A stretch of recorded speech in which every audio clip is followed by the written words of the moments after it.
Well, good morning, everyone, and welcome. Glad to see you all here this morning and to have you participate in your Paulding County government. I will at this time call the work session for the February 27th Board of Commissioners meeting to order. And I see a couple of elected officials, Mayor Boykin Austin, glad to have you here, sir, and also Sheriff Gullidge. It's always good to have you in our premises. I'd like to ask Lieutenant Hess to bring forward the citizens wishing to speak and ask you to turn off any mobile devices. And we're very honored to have to present the colors, or to help us salute the colors, and also provide our invocation, Pastor Gene Morehouse from Westside Christian Church. Thank you, Pastor. We'll stand at your able.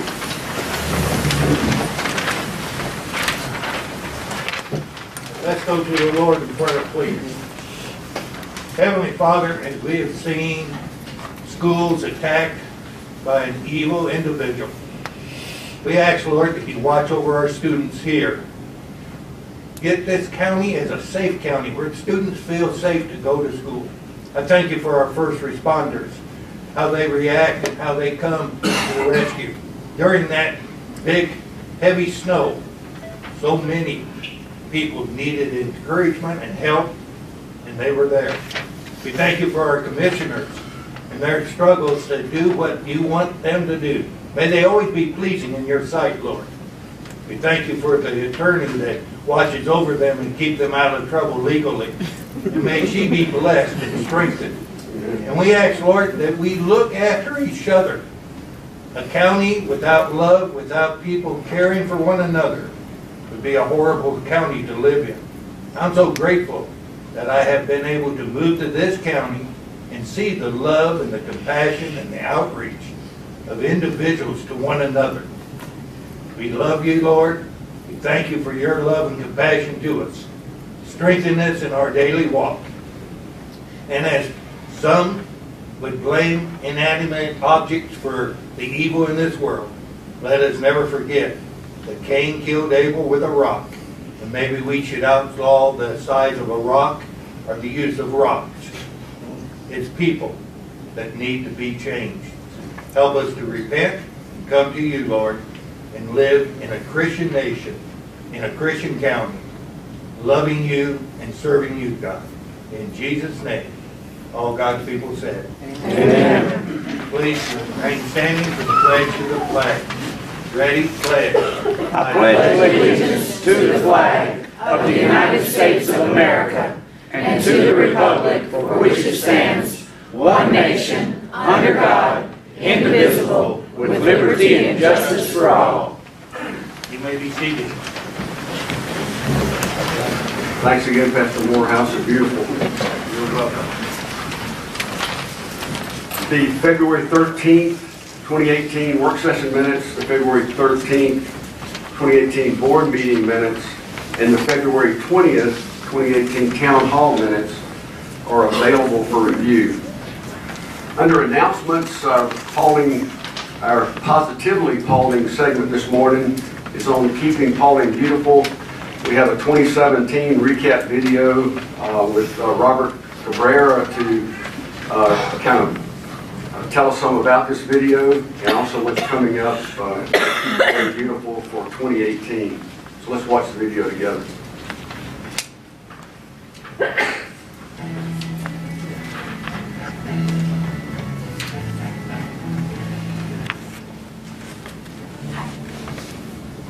Our year was an exciting one, with KTV doing 38 projects and events with the support of a serving community of 164 volunteers with 525 volunteer hours.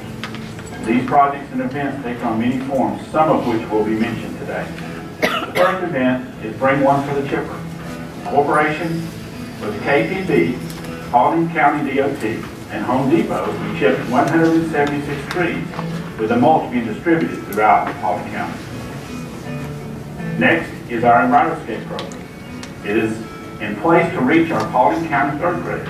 EnviroScape effectively communicates our shared responsibility for the environment. This program is led by our own Nancy Hightower and Erica Pope, both who serve on the KTV board. This past year, we had 2 shredding events, one in March and one in October. These 2 events together kept 11,739 pounds of paper waste from going into the landfill. The Great American Cleanup is Keep America Beautiful's biggest project, cleaning communities all over America. And in 2017, KPB had 4 projects. The square in the city of Dallas, Ben Strickland Memorial Park in the city of Hiram, Mall P. Ragsdale Library, Veterans Memorial Park Amphitheater. Next is what we call Trash Flash Mob. What is a Trash Flash Mob? This is an invention of our own. Keep Hauling Beautiful has created this concept, and it has been presented to the entire Keep Georgia Beautiful community of affiliates at a statewide conference.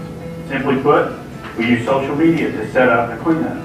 Within a few days' notice and the spot chosen, we send out a call to the community, then see who shows up. These usually do not last more than an hour. We did 6 trash flash mobs in 2017 with great results. We had 36 volunteers with 36 volunteer hours picking up 24 bags of trash. The litter index. In the month of March, Keep Hauling Beautiful Board of Directors conducts a county-wide drive-through assessing the condition of the main roads in Paulding County. It uses the litter index as a tool to track the cleanliness of the entire county.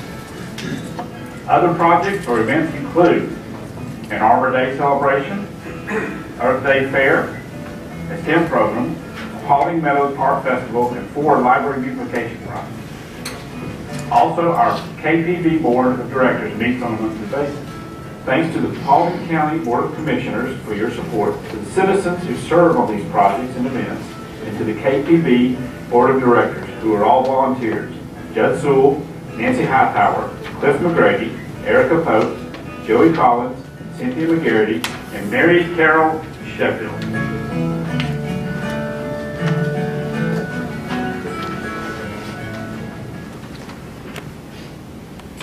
Good morning. Good morning. Thank you for the time to come up here and speak. My name is Robert Cabrera, and my position is Interim Executive Director of Keep Hauling Beautiful. It was quite a year. I got to tell you something, though, something that capped it off on the just a few weeks ago. Governor Nathan Deal presented this award to Keep Hauling Beautiful, and it says, in recognition of your efforts to engage Georgians in taking greater responsibility for their community environments while maintaining the highest level of organizational standards. We just received this on the 12th. Is it on now? Ah, there we go. Oh, I wanted to mention, by the way, you're all volunteers now. So, the main goal of Keep Hauling Beautiful is to educate our community on our role as citizens, the impact we each have on our environment. Keep Hauling Beautiful provides an outlet for neighbors to help neighbors, for our community to come together and make a positive impact on our environment. To quote Judd Sewell, our board president, by working together with our citizens, local businesses, our cities, and county government, Keep Hauling Beautiful will help keep the area where we live something we can be proud of. New in 2018, we have begun the process of rebranding ourselves. As you can see, green is the new Keep Hauling Beautiful. We also have a website, which you saw. It's www.keephaulingbeautiful.org, and you can find all of our information on that. For the first 6 months of 2018, I'm going to do a little recap. Not all of them. But we have 32 different projects or events that we're going to be involved in. Our biggest one is one that I'm going to ask for everybody's help on. That includes everybody in the room. And that would be the Great American Cleanup. It is our biggest project, and it is the biggest project for Keep America Beautiful. We're going to, on May 5th, 2018, we're putting together a cleanup on the Silver Comet Trail. Hold on, I got a picture.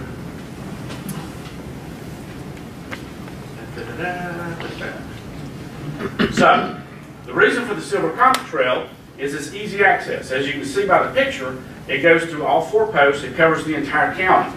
It also comes from Cobb County and goes into Alabama. So the Silver Comet Trail is easy access for us, easy access for the citizens. Anybody can pretty much be there within just a few minutes of where they live, even if they live in the farthest outskirts. So we would like to do that cleanup. We've set that for May 5th. It's going to be a cleanup, and we'll probably do some planting depending on what the need is at each one of the trailheads that we go to, because that's more than likely where we will end up. Other things that we're going to do this year, we have a lot of trash flash mobs. You heard that as I described it. That was completely unique to us. The board of directors for Keep Hauling Beautiful and myself put together the trash flash mob, which is now being used in other parts of the state, and probably will soon be part of the Keep America Beautiful. Because the trash flash mob is just, it's unique in that we can do something, plant it, go do a cleanup, and then leave. It's not about planting, it's about cleaning up. It's about taking part of our county that has trash in it and basically picking that trash up. So, with that, we have other things that we're involved in, including the STEM Expo at the Paulding Airport. We do school beautifications. You saw a lot of that. The Paulding County Board meets once a month, second Wednesday of the month. Everybody's invited. And again, you're all volunteers, so just show up, you get a shirt, and we'll get you to work and keep Paulding beautiful. Thank you. Thank you. Thank you.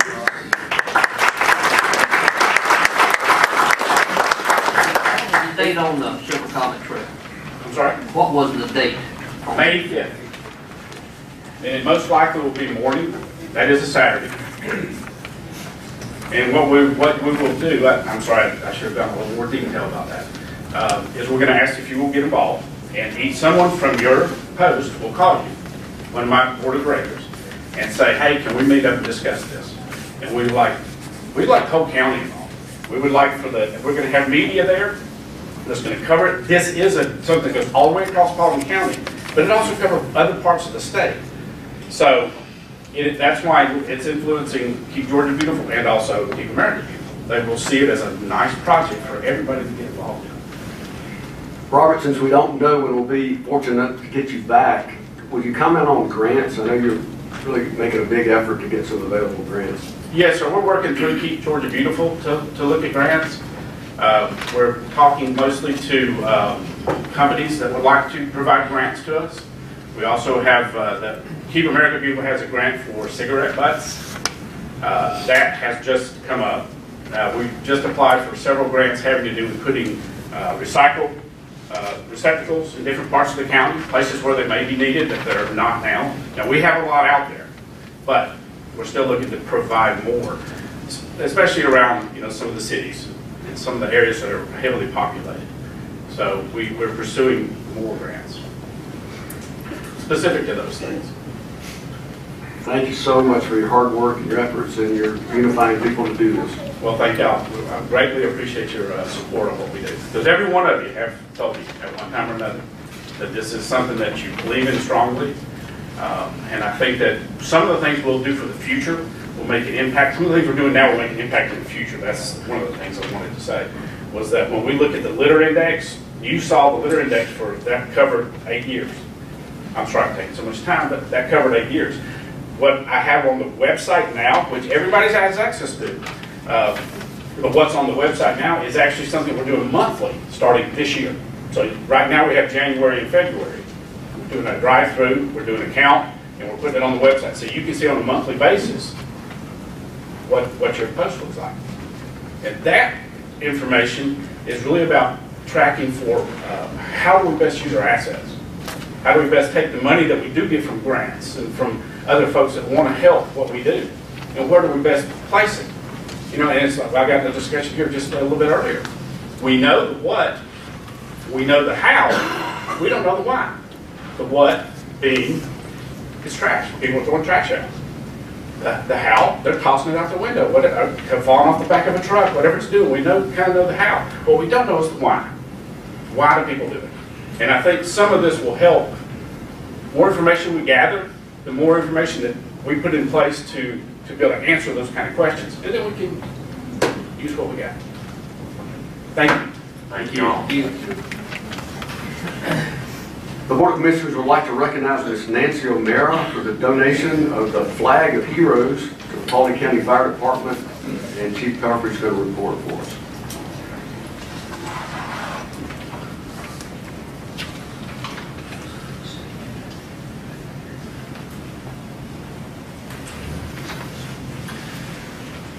So Mayor, if y'all come on up in front here. Photo position.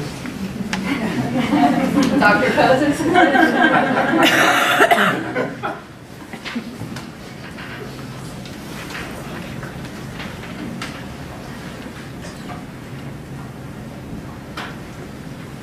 Good morning. Good Morning. There was something here I want to read.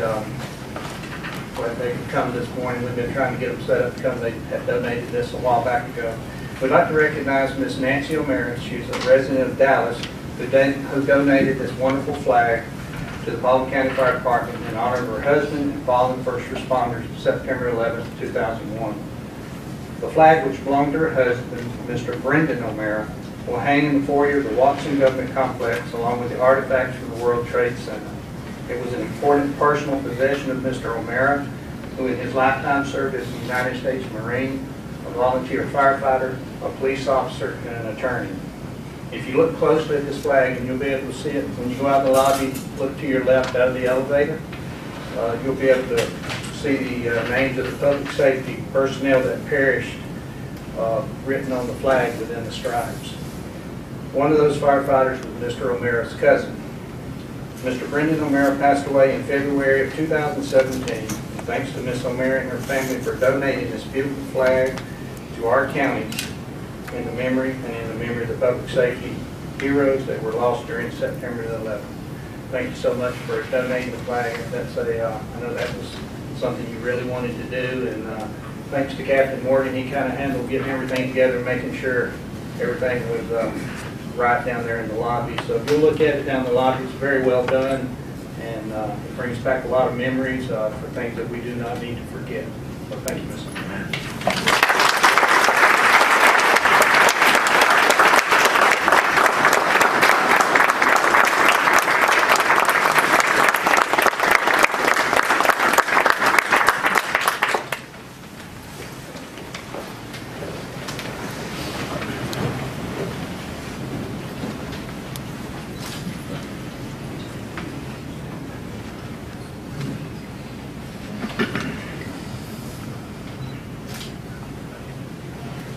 Hold on just a second. Can I just read this certificate of recognition?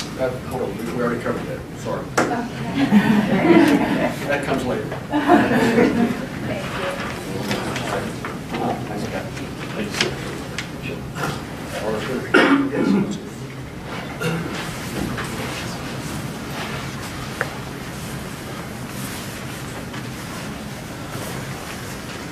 Board of Commissioners would like to recognize Ms. Melinda Graham for her contributions to her community.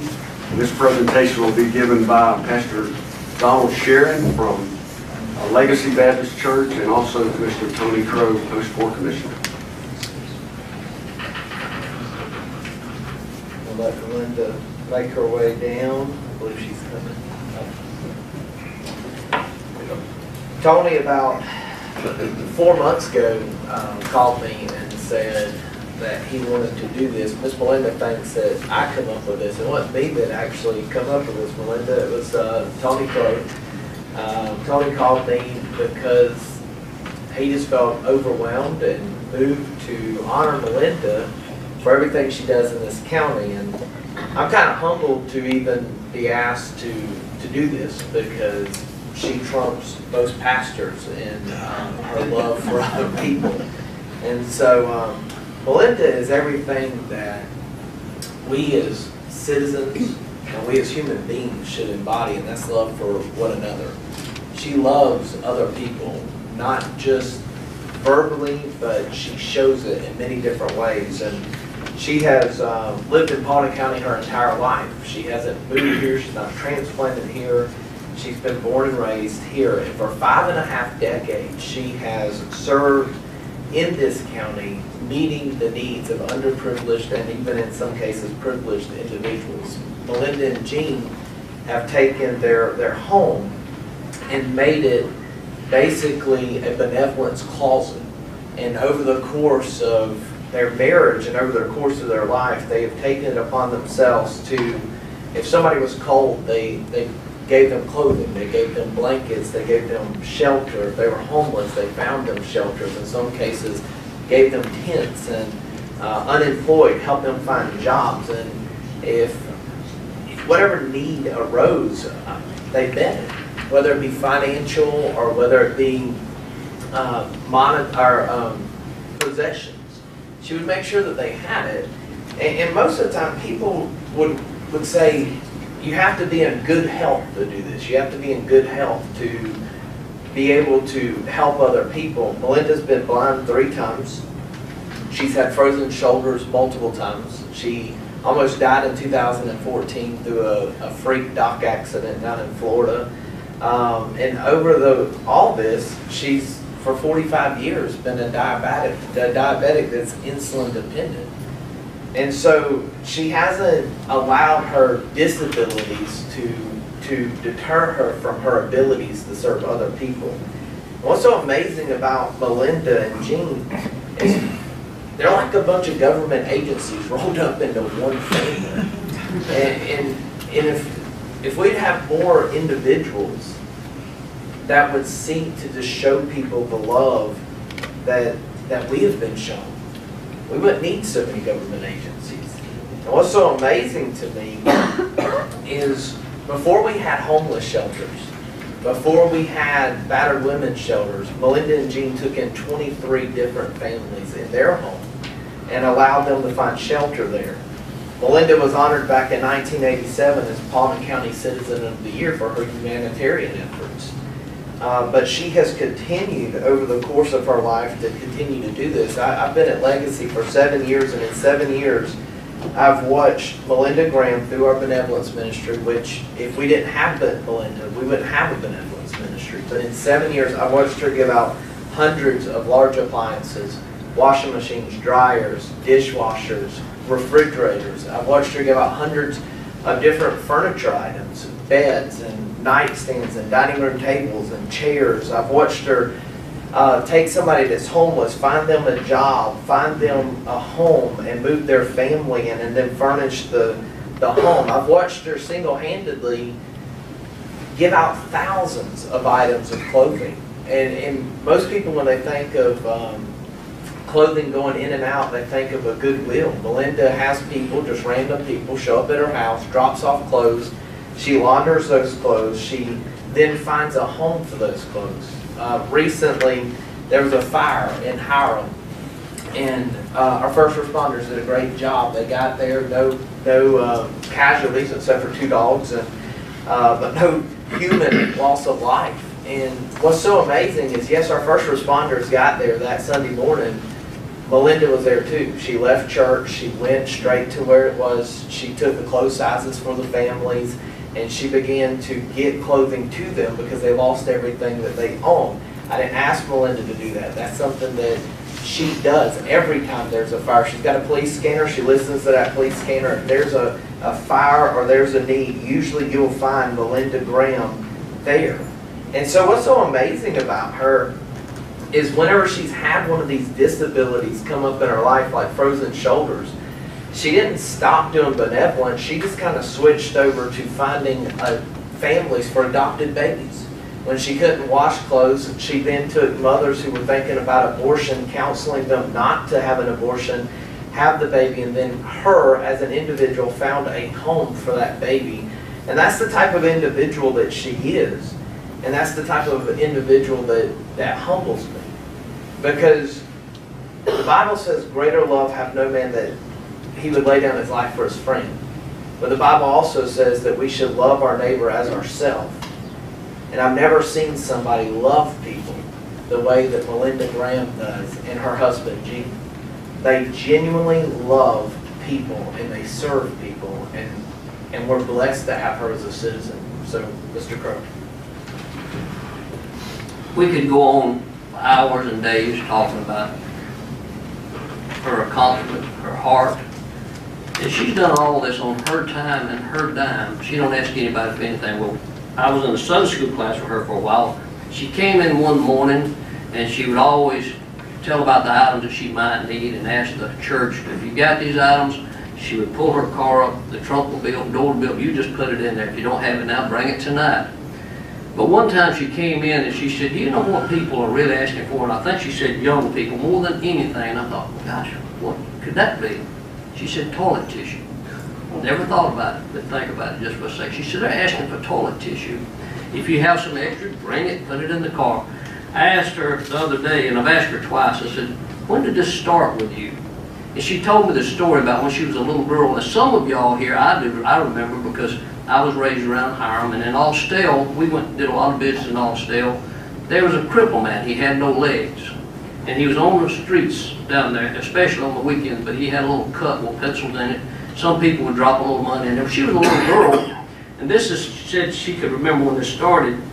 She would get a thermos and bring him hot chocolate and spend time with him. And he referenced her, if I remember her telling me right, Melinda, you correct me if I'm wrong, as her buddy.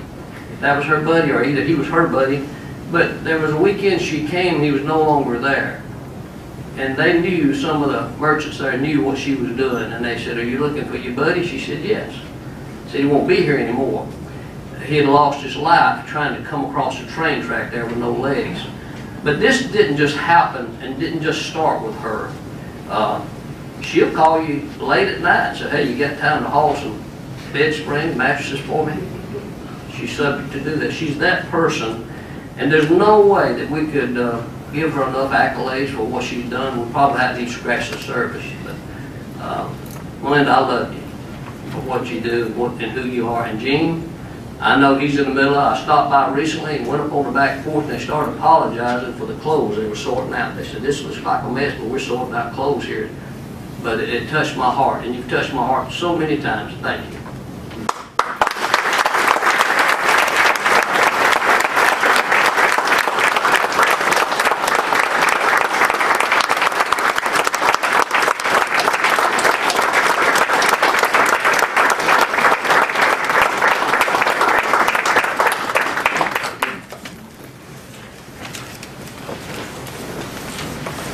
I'd like to read the certificate of recognition presented to Melinda Graham in recognition of appreciation for years of service in this community, presented by the Paulding County Board of Commissioners. We're just so grateful to have the love you have for your community and our community. Thank you so much. I'm honored. Want to get a photo? I'm sorry.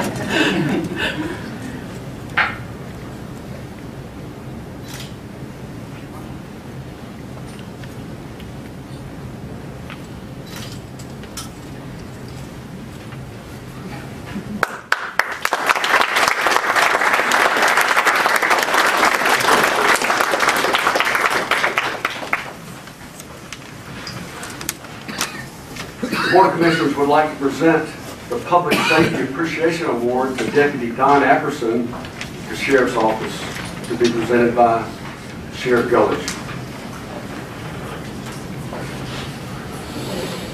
Good morning. Morning. Morning. It's going to be tough to follow up.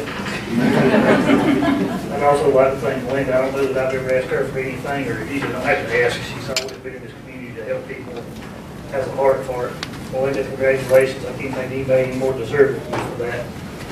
I'd like to introduce y'all to Deputy Don Apperson. If you would come up front and center for me, please. He's not going to like this, but he's got to do it anyway.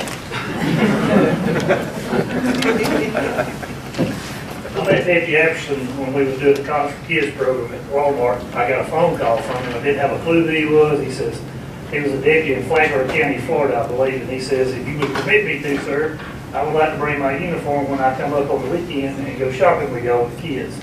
And I think it happened 2 or 3 years, Don? 3? Yes, sir.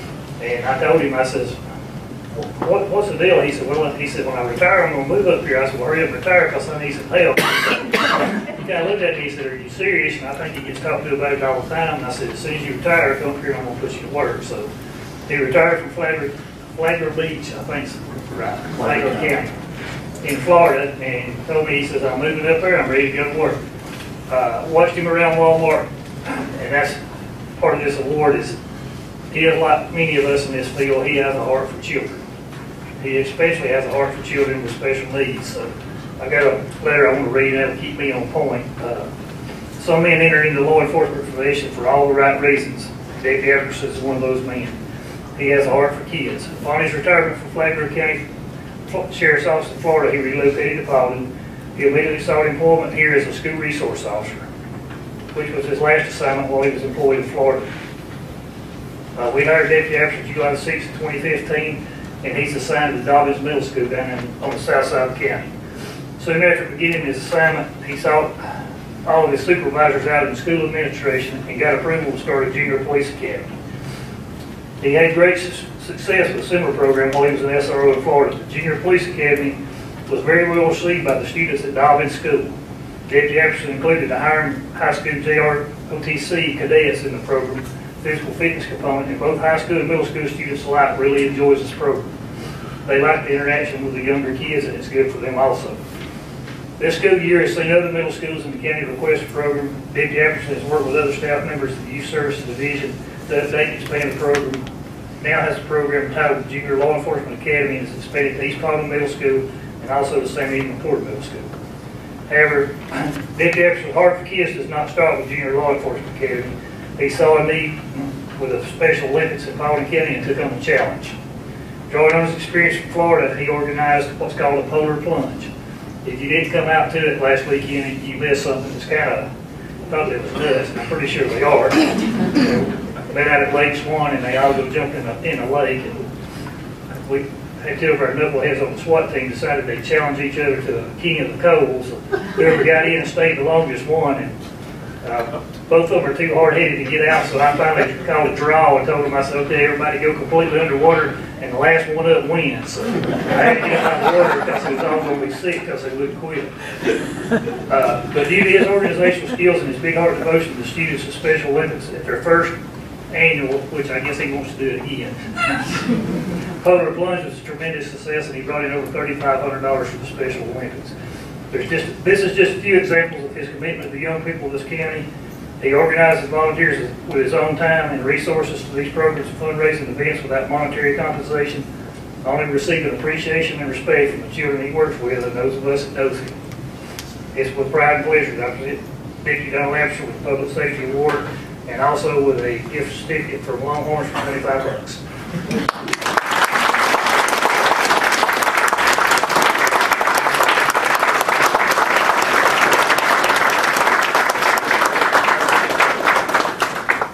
Public Safety Appreciation Award is presented to Don Apperson in recognition for his outstanding service to his community, presented by the Paulding County Police District. Thank you very much. Appreciate it.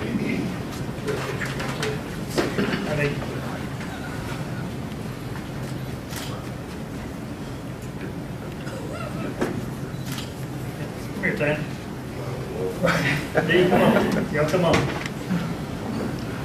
This is the supervisor, so you didn't have to leave him to come either. I have to say, he didn't have a clue why we dropped it up here today. The phone call was, get your butt to the office now.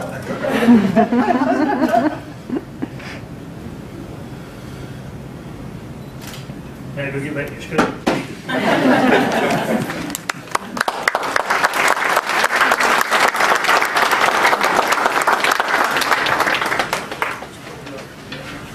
We have no invited guests. Under bid awards, number one, discuss action to approve the budgeted purchase of an F-550 flatbed truck to Harding Family Ford in the amount of $57,937. And Ms. Pollard's going to tell us about it. After those acts, I'm going to have to come up with something better than a bid award. But this is kind of exciting. We've been anxiously waiting on stormwater since the budget discussions last year. And we included $800,000, if you recall, for the stormwater program to be brought back to life. And this is the first couple of pieces of equipment. Actually, these are the only two pieces of equipment this year over the $50,000. So this is what you'll see when we're making the purchases for the others. Just for informational, the total cost of equipment purchased for this year is about estimated to be about $322,450. So 1 and 2 go together. They're both the stormwater. Number one, the flatbed truck. We buy a lot of our equipment on state contract.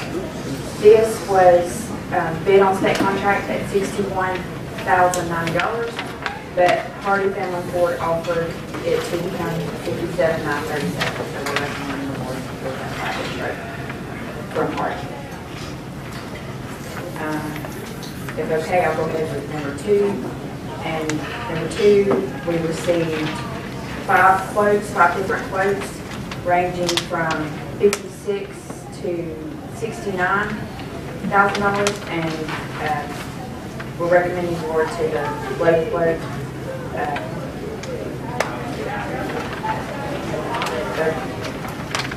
For the purchase of Bobcat compact track loader to Bobcat of Atlanta. That's a lot of Bobcat. But in the amount of, that should be $56,437 instead of $57,000.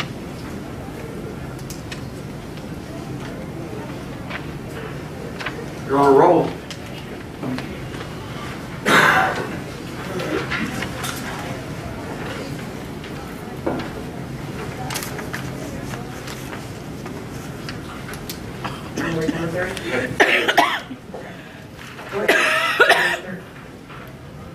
Discuss action to approve the purchase of a bucket truck according to the NJPA contract pricing to Altech Industries Incorporated in the amount of $134,176.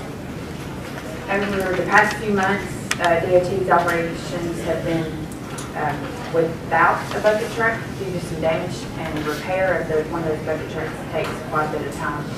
So they're asked to purchase another one, and then once the other one is completely repaired, they will have, it will make them more efficient in signal operations.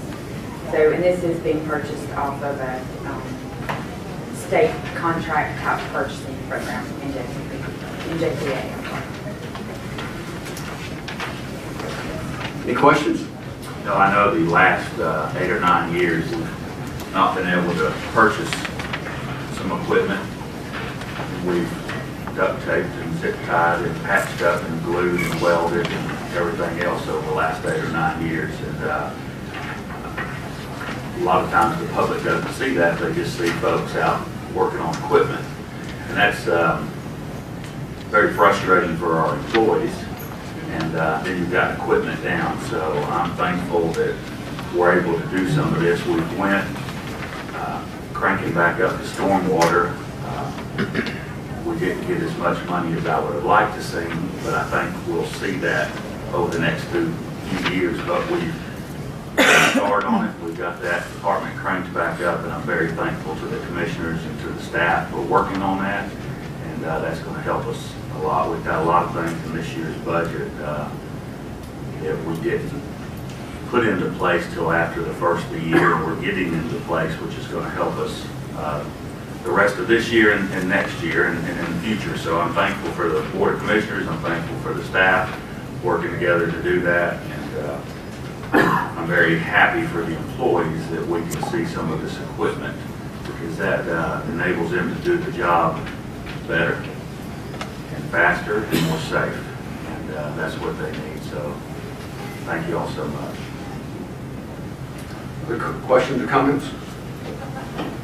Let Ms. Ashmore join for number 4, which is discuss action to award the Copper Mine Water Reclamation Facilities Headworks Improvement Project to the lowest responsible bidder in the amount of $1,916,757.27.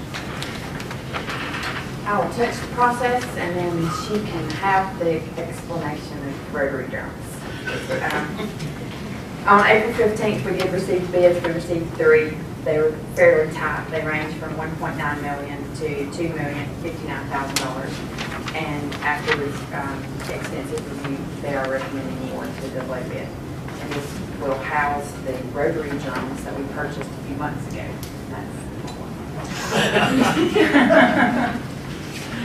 As Tabitha mentioned, this has been a multi-step process for us. Last month, you approved and we have ordered the rotary drum screens for the improvements to our copper mine headworks. This was necessitated to protect our membrane bioreactor wastewater treatment process, because the efficiency of this headworks is critical to the functioning of our operations at Copper Mine. and we were we're experiencing a lot of maintenance as a result of a malfunctioning headworks. We have the rotary drum screens on order. Then we went out, we completed the design and have gone out to bid for the construction contract for the construction of the structure, the installation of the rotary drum screens, and providing all of the piping and equipment necessary for a complete project. We did an extensive, we did not have firsthand experience with the contractor, the low bid, this low bidder. Our engineers at Tetra Tech did a reference check on them and fully recommend that low bidder to complete the project. And we've got about an 8-month construction window before this is in operation.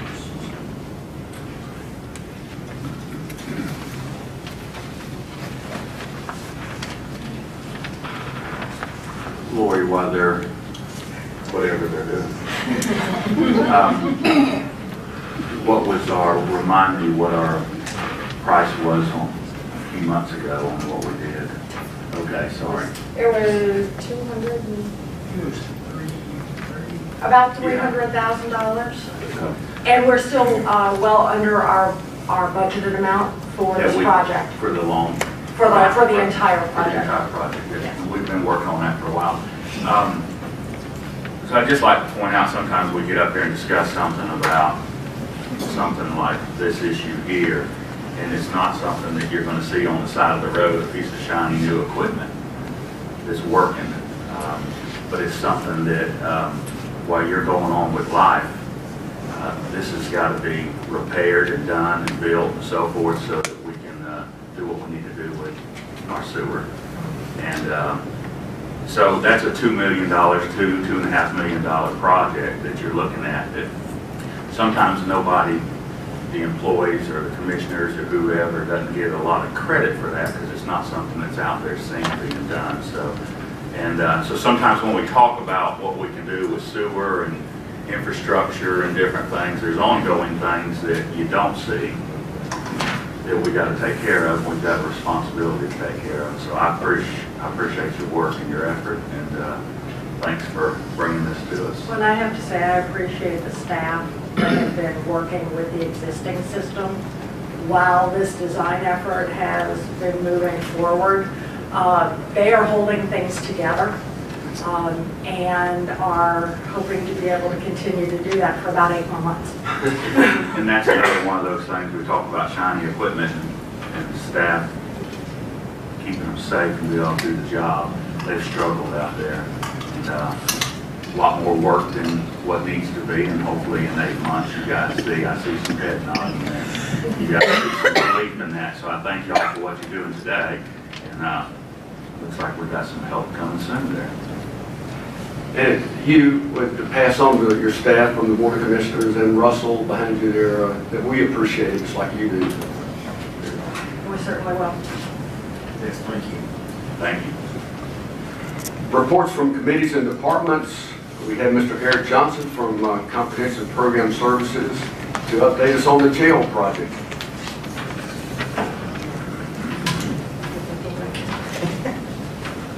Good morning. Good morning. It is much nicer being here in the morning session versus the evening session coming from Atlanta. So I got the message again. Thank you, Chairman, Commissioners, for allowing us to, on behalf of the Sheriff's Office, give you a quick update on the jail project. As you can see there's kind of a rendering, not a rendering, but just kind of a perspective of the jail behind. So we'll get into the budget. The budget hasn't changed. One thing that we're talking about, I talked about it earlier, the county sewer water tap fees, the sewer fees. We're still working with the city of city of Dallas on those fees. And I see Bruce Cole back there, so we've been having meetings with permitting processes and everything, and that's going smoothly. We'll update that when we have more of an accurate figure. Additionally, you'll see the testing agency contract, and we'll get into this real quick. The number is $750,000. We will be putting out a request for proposal that has all all the special inspections. Basically is what that third party is. We'll have another set of eyes out here. International Building Code dictates that you have a third party inspector. Out here we're budgeting $750,000. I think that's a little heavy. So there might be between that the sewer tap fees and the testing fees, hopefully those will balance out to where we don't have to get any of the line items like energy, like we talked before. So the design is on schedule. The GMP package will be submitted to Turner Construction on March 1st, 2018. At that time, we'll also take those drawings and the specifications that have all the special inspections in it and put out an RFP through the county for third-party testing. We'll bring that back to the commission for board approval. GMP pricing, we expect to get back from Turner Construction by April 12th. Within that time, between that and you see, will be to you for approval on May 8th. Between the 12th and the 8th, there'll be a lot of discussion on exactly what Turner has included in the guaranteed maximum price, and we'll flush everything out. And believe me, if it's not what we told you we were going to provide for $58 million, it will not come on May 8th. We feel comfortable with where we are today. Some of the numbers, I think, in all transparency, I think I came to you and gave you, what was it, 20% the schematic design budget was around $58.9 million. I've been very forthright with both Turner Construction and Wakefield Beasley of what the program is and what the budget is. And if we don't meet one of those, that one of them probably won't continue. As we've talked before, we've got options, as I've said before. The commission, you've only approved $301,000 for Turner for pre-construction. You have options. I'm not saying we're going there whatsoever, things are moving smoothly. But we got the design development, I presented to you that we got up to $61.7 million. And this is kind of typical how these projects run. And today we're at $60.2 million. And the Sheriff's Office has been great. We're weeding through the program, which is a little under 4% of where we need to be at 58. But we feel very confident we're going to get to that. But where we are today, that's what I'm telling you, where the numbers are. But again, we feel very comfortable with where we are in the whole process. So another neat thing we're doing, we have everything that we feel is necessary for public information at pauldingjail.com.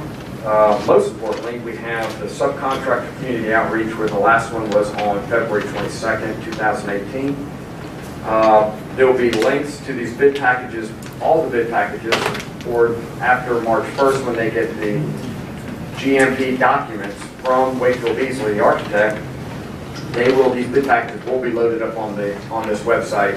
So not only have we done all these outreach programs, there will be links on this website to be able to contact them, to get involved, and we will be very adamant in continuing to try to get local participation. Currently, we've got about $10 million signed up that they feel comfortable, Turner does, which is around 17.6%, but we feel fairly confident we'll get between 25 and 30%. I think closer to 30%. We got 30.3% at Douglas County, so that's kind of where we're trending on local participation, which to me, like I said before, the costs come down, the quality goes up, money stays here in Paulding County as much as we can. And if it's not in Paulding County, it is very close, maybe Harrelson or any of the other surrounding counties around. So I know I went through it quickly. I had 5 minutes, but Tabitha, you have a lot going on, but as always, I'm more than open for any kind of questions. We appreciate what you're doing and the updates. Yes, sir. And continue whittling. I know you are. Yes, sir. We are. Well, I introduced you first before the sheriff because I knew you were going to say great things about him, and now his head's not too swollen here. You come up and give us your report. Thanks again, Mr. Johnson. You're welcome. Thank you very much.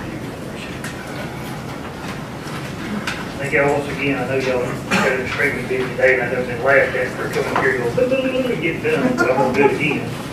I'm going to get done as fast as I can so y'all can go into your business.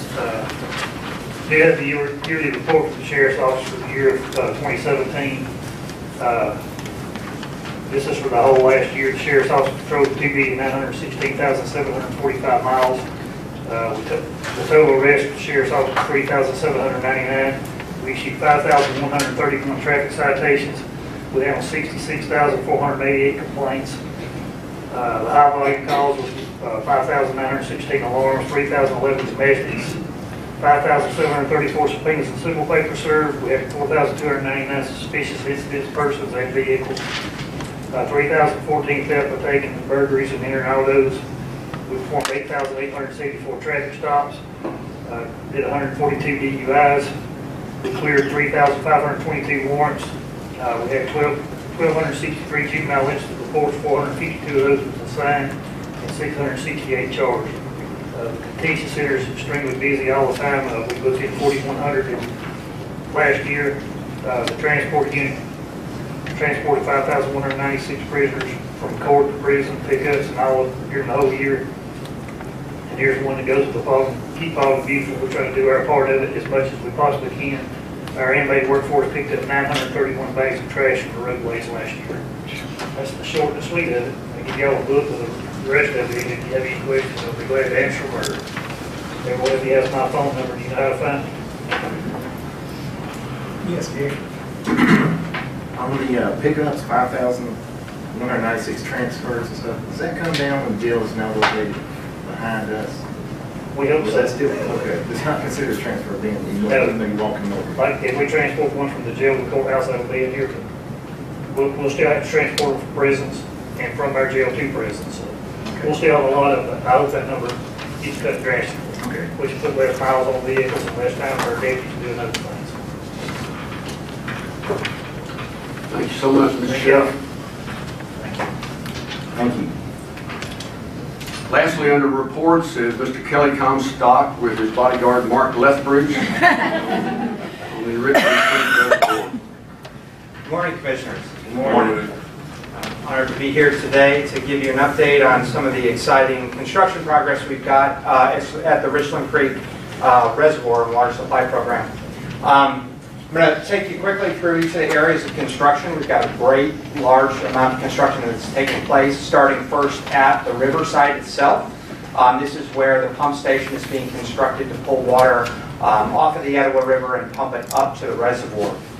We've completed all of the blasting on site, and you can see that the copper cell is in place, and they're excavating down, removing the rock. That's where the pump station, that well, where the pumps will be located, that will pump up to the reservoir. The picture on the bottom left is the actual intake screens. Those have been installed out in the river, so that work has been done. You can see they put a temporary dam around that to be able to dry that area up and put the concrete and piping and screens in place. And if you recall, those are very special screens with very, very small openings to protect fish, so there really won't be any pumping of fish out of the Etowah. They will all stay there. This is an aerial of the current water treatment plant construction. There's a lot of activity going on across the site. We've completed 12,000 cubic yards of concrete. That's 90% of the total amount, so we're getting close to being done with all the concrete that has to be poured. As the filters in different basins are being completed, we're doing the hydraulic testing. So the upper right picture, you can see we're testing the water tightness of the various tanks. And inside of some of the buildings, the chemical building, the electrical buildings, the admin building, they're actually starting to do some of the coating and painting. That's taking place. You can see they're starting to place roofing on a lot of the structures as well. And they've installed all of the GAC contactors. Those are the large blue tanks in the bottom left, and they're filled with granular activated carbon. So it would be considered like a Brita filter. So probably some of the largest Brita filters you'll ever find. And so that treats the water before it's stored and sent off-site. The water itself is stored in this large concrete tank. It'll hold 6 million gallons, and that's coming very close to completion. There are interior walls, large 25-foot high walls within the tank to provide mixing and make sure the water stays fresh. Those are all done, and you can see the picture on the left. They're actually pouring the dome, so they have 2 pump trucks pouring that concrete dome, and that's getting very close to completion. This is the reservoir intake, so it's the pump station that'll pump water out of the reservoir and up to the water plant. We had some really interesting things over the last couple of weeks happen there. They put a bunch of shoring up to be able to get to the top deck. to be able to construct the upper level where the pumps will be located. And then the picture in the bottom right, this occurred last week. They had to move this 180-foot long bridge span over to connect the pump station to the shore so that staff can get out to the pump station, because the water level itself will be almost up to the bottom of the bridge. Almost 200,000 pounds. They had to get two 250-ton cranes out there and do it in unison, and it took them about 25 minutes to move that over. So that was a pretty impressive pic that we got to see last week. In terms of the dam itself, the construction's happening there very, very rapidly. Just to sort of orient you here, here's the embankment that's been placed so far. This is essentially the center of the dam where they've been doing the concrete grout injection at the low level, and then this will be the back side of the embankment. So eventually it'll be a 125-foot embankment that'll come through here. You can see the two colors of soil there. This is actually a blanket drain system that's all gravel and sand, so that we have the center cutoff wall, the slurry wall. If any water gets through that, it makes its way to that seepage control system and takes it out. And as we talked about before, we have the large 60-inch pipe that goes through the center that allows water to continue to flow down to Richland Creek. We reached a big milestone 2 weeks ago, and the contractor has finished the grout injection process. So over the past 6 months, this grout injection, they've placed 1,080 grout injection holes ranging from 70 to 140 feet deep. So it's been a lot of effort, but they've hit that milestone. So now we've got a continuous 80-foot deep concrete wall essentially below the dam, below the rock, and now we're going to start backfilling. So over the next couple of months, we'll see the earth change very rapidly, because we'll be working above grade, and then we'll come through with that concrete slurry wall that gets cut into the very center. So that construction will take place. The contractor did finish the energy dissipation chute, so where the water is transferred from the river to the dam. Basically, it's pumped in, and it's pumped into this concrete structure that's on the side of the hill. And water comes in very rapidly. We have to slow it down. So there's a concrete square culvert, basically, with a bunch of teeth sticking up that the water basically dissipates through and comes in at a low velocity into the dam itself. So that work's been done. One of the most visible areas of construction that everybody is very aware of is the construction of the Phase 1 finished water pipeline. The contractor has successfully completed 8 of the 23 bores that have to take place. And a bore is where they basically tunnel under the roads that run parallel or that run perpendicular to 61. So wherever we're crossing a road, we have to go in and bore underneath it, and then they can run the pipeline through. The contractors installed 5,400 linear feet of pipeline, and it's cutting off the screen a little bit, but the total is 57,300. So we're about 10% of the way done. We've got about a mile done of the 11 miles or so that will be done as part of Phase 1 associated with this pipeline. We do have periodic water outages that occur as we deal with an existing water line and having to get that out of the way. We give notifications 48 hours in advance, and this typically is happening to locations north on 61, north of Walraven Place. We give that 48-hour advance notice. However, there is an existing 8-inch PVC water line that's running parallel to the road, and PVC water line is very hard to locate. It's the non-metallic, so when the locators go out there, they are somewhat hit and miss. So we have had an issue where that's been hit several times. When that occurs, there is an outage. Obviously, it's an unplanned outage, but the contractor stays, gets it back, gets it repaired and fixed before they go home. So that is all ongoing now. There are lane closures associated with the construction, and these lane closures are put in place to protect the public as well as the working contractors along the side of the road. They typically only do the lane closures between 9 and 4, so we're missing the rush hour periods whenever they do it. And although the state allows for up to 10 minutes of wait time when they're doing the flagging, we're trying to keep it down to 3 to 4 minutes, which is a lot more tolerable. This will continue on and off throughout the summer. And we ask that people please use caution when driving around the construction area. And what we've seen, regrettably, is people get frustrated with waiting 3 minutes, then as soon as the flagman lets them go, they feel that they're going to show the contractor what's happening by just speeding through that zone. And they're just putting themselves in danger and the contractor in danger. So please don't do that. Heed the slow speeds and watch out for the contractors that are there. We are posting regular updates on the RCR Water Facebook page, so if you want to get daily updates as to where and when the flagging and shutdowns will be taking place, you can subscribe to that Facebook page and get that update. The final project that will take place is the Phase 2 finished water pipeline that will take the water from Walraven and extend it off of 61 through property back to the backside of the Watson complex here. That design is being finalized. The booster pump station, which is a package system that's being constructed as part of that. We went through a procurement process for that and pre-selected the pump supplier, so that has been done. We also have an RFP out for power service for this new pump station as well, so that will eventually come in front of you. We're finalizing the easement acquisition, and we anticipate this final construction package going to bid in March, and then going to the Water and Sewer Advisory Board shortly after, and the Board of Commissioners in April or May timeframe. So that's current progress of construction. I'm happy to answer any questions anyone may have. I have a comment. I just want to tell you thank you.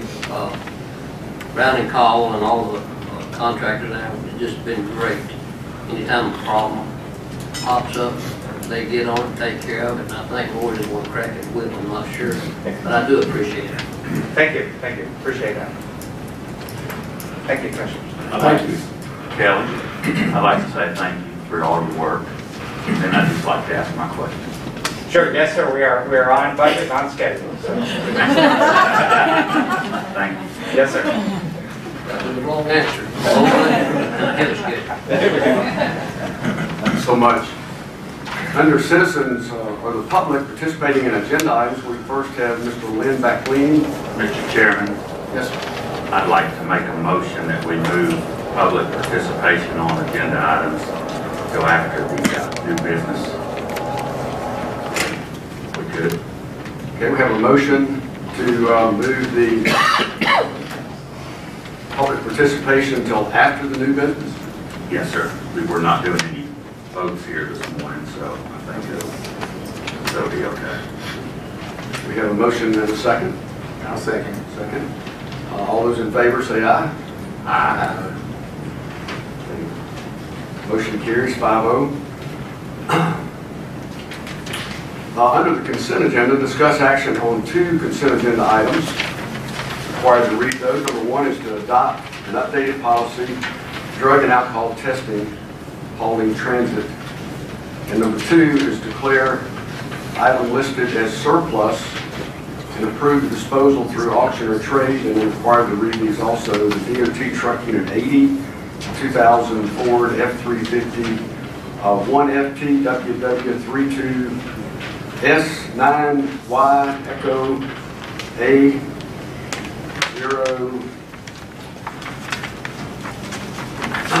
05768, and another DOT Truck Unit 122. It's a 1995 Ford F800, a 1FDXF80 E9SVA 81038.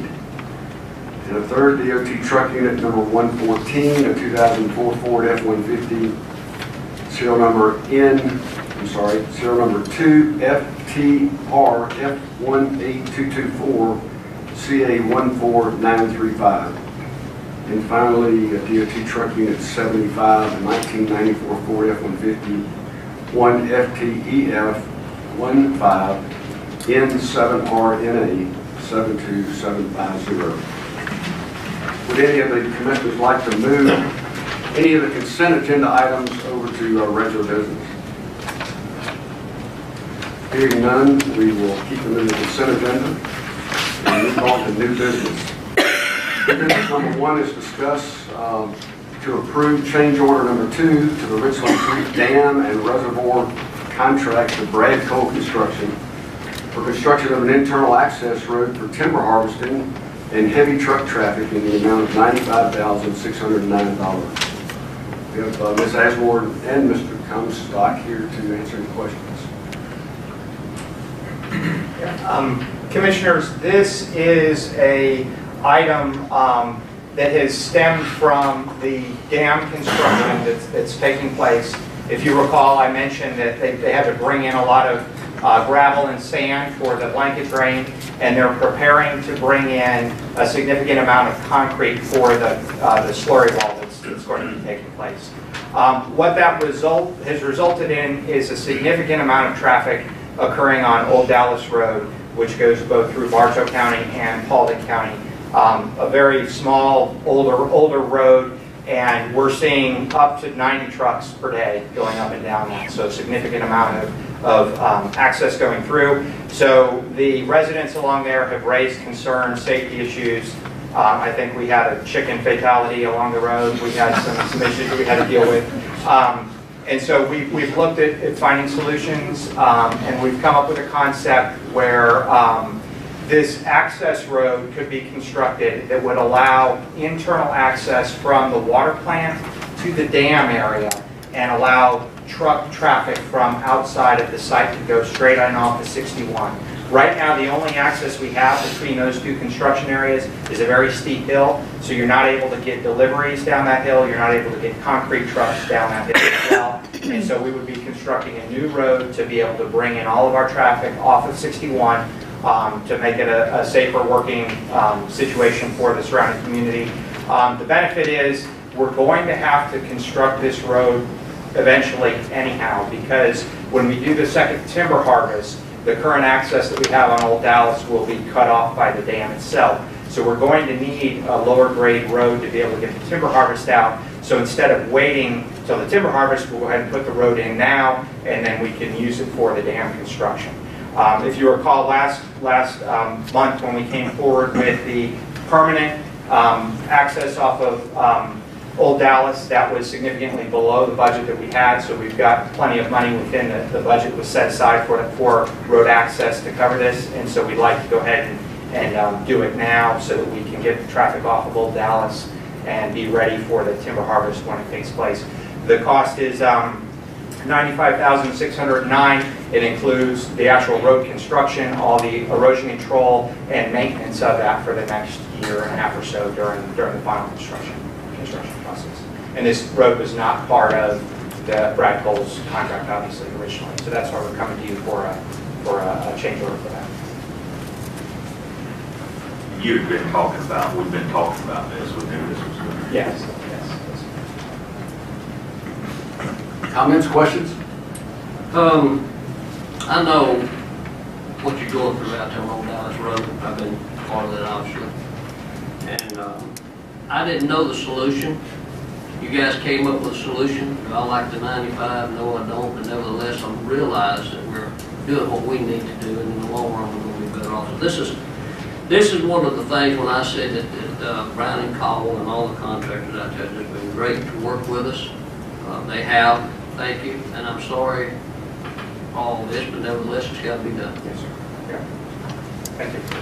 Thank you. Thank you. New business number 2, discuss action to adopt resolution 18-07, adopting amendments to the Paulding County Code of Ordinances for Chapter 2, Article 3, Division 2, related to the Paulding County Marshal's Office. And the skipper's going to help us out here. Yes, start and Mr. Baker's going to finish. We actually took the existing ordinances for the Marshal's Office that were in place and we updated those to what's really going on. They were a little out of date. So it emphasizes that the Marshal's Office is a code enforcement agency, and then it adds that they're functioning as a security agency inside this building and other county functions. That they help with county disasters and other large-scale emergency efforts, that they do the regulation for malt beverages and wine and liquor by the drink. They are the group that is supposed to regulate the taxi ordinance, and they can assist the sheriff's office at the sheriff's office. The only other thing we changed was to make sure that the marshal's office was in keeping with our organizational chart, so that the chief marshal is still an appointed position that is a department head, but they go to the county administrator for day-to-day operations and designations for what they need to do. And Frank's here, so we've been working on together. We have, and this just helps us with the mission and scope of where we need to be with the Marshal Service. And just a side note, there's been no amendments to this particular code for 31 years. So right. It was adopted in 1987. It was a little out of date. Right, so it is a little out of date. So we'd ask for your consideration on that. I'd like to make a comment that's more general, I think, than anything. I just want to, I tell you, we have some of the greatest departments, and we really do. And I want to thank Frank. Frank coming on board has just been fantastic. I like the new organizational chart we have. Scott, the projects manager. Man, I can see a change already. I can see an attitude in the county that's different. I think we're moving along. We're going to do it a lot better. You're going to see a lot of change. You know, Dave, I'd like to thank you because you supported that. You tell the commissioner up here, and it was the right thing to do. And Frank, I appreciate you and the way you handled this situation. Just been fantastic.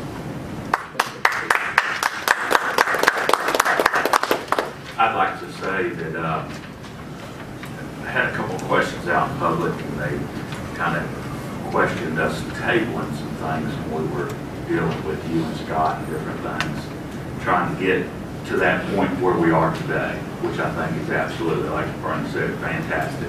Okay, and basically we didn't want to get the cart before the horse, and we didn't want to get the horse without a cart. We wanted to make sure that we had things in place in our organizational chart in order to do what we needed to do. We didn't want to bring somebody in and then start talking about it. And so we did table a few things early on, and I think it was the right thing to do. We kept everybody in the loop with it. And like I said before, I told Frank and Scott both, get your running shoes on. And they're doing a great job, so I'm thankful. And this is another one of the things here with what we're doing today with the Marshal's Department. I'm excited about it. So thank you so much for your work and what you're doing. You and Scott takes a team. Thank you. It does take a team. Thank you, Lonnie and Frank. We have a great elections director in Paulding County also, and most meetings, if not all the meetings I can remember lately, when the commissioners arrive, we get chocolate, and we get a verse. Got a verse here out of 1 Corinthians 16:14 from this Deidre. It says, let all that you do be done in love. And as we end here, I just want to say that I would never say anything that wasn't said in love for my county, love for my fellow commissioners, and even love for my attorney. Our attorney. So, new business item number 3 is the chairman's thoughts going into year 2, my year 2, and the continued cost of conflict counseling. I look forward to the chamber luncheon in June, where I get to lay out the state of the county and underscore the numerous wins Vernon and Todd have been talking about here, the great things that are happening, and the accomplishments of our department heads and our staff. But today, I feel like after much thought over the weekend that we should discuss what's a budgetary and financial issue, along with some other ramifications. In closed session, I have brought this out in front of everybody in the closed sessions several times, and I think it's a need now to bring it out into the public view. We've had 3 board meetings now in 2018, in my second year as chairman, and I don't see conflict counsel bringing us anything other than more conflict at a very high cost. And I will admit I do not care for the term conflict counsel. I do not believe it's necessary. I don't think it's necessary for one county board to ever sue another county board. It totally, to me, contradicts the way we should work in the whole concept of teamwork. I remind this board that Georgia law referenced Paulding County Code Article 1, Section 11, Paragraph A says that the Board of Commissioners chairperson shall be the chief executive officer of the county government. The policies, rules, and regulations adopted by the commission shall be carried out, executed, and enforced by the chairman as the chief executive officer of the county. Last Friday, February the 23rd, I spoke with Mr. Chuck Connerly, the Board of Commissioners attorney, who was hired to address the City of Atlanta complaints, which then morphed into legal action against another component of Paulding County government. And Mr. Connerly's in the room, and I think of him as a gentleman and as a very good attorney. This was prior to my being sworn in the position of chairman. Throughout my first year, I've asked Mr. Connerly to keep me updated and informed of day-to-day legal activity. We have talked 3 times in the last 6 months. When I asked on the phone last Friday about the anemic communication, he responded, "There's just not been much going on." To date, approximately $500,000, $500,000 has been spent on conflict counsel, with a large part the BOC suing another government entity in Paulding County.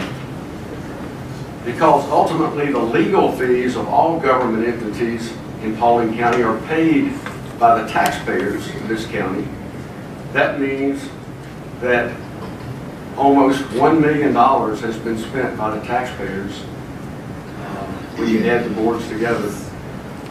Spent by the taxpayers suing themselves. This has been spent at a time when we have raised taxes.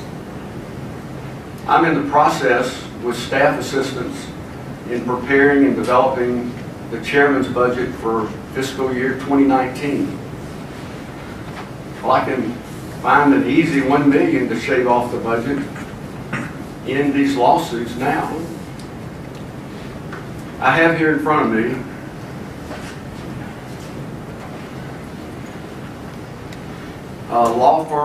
the law firm Smith & Connolly invoices from July through December of 2017.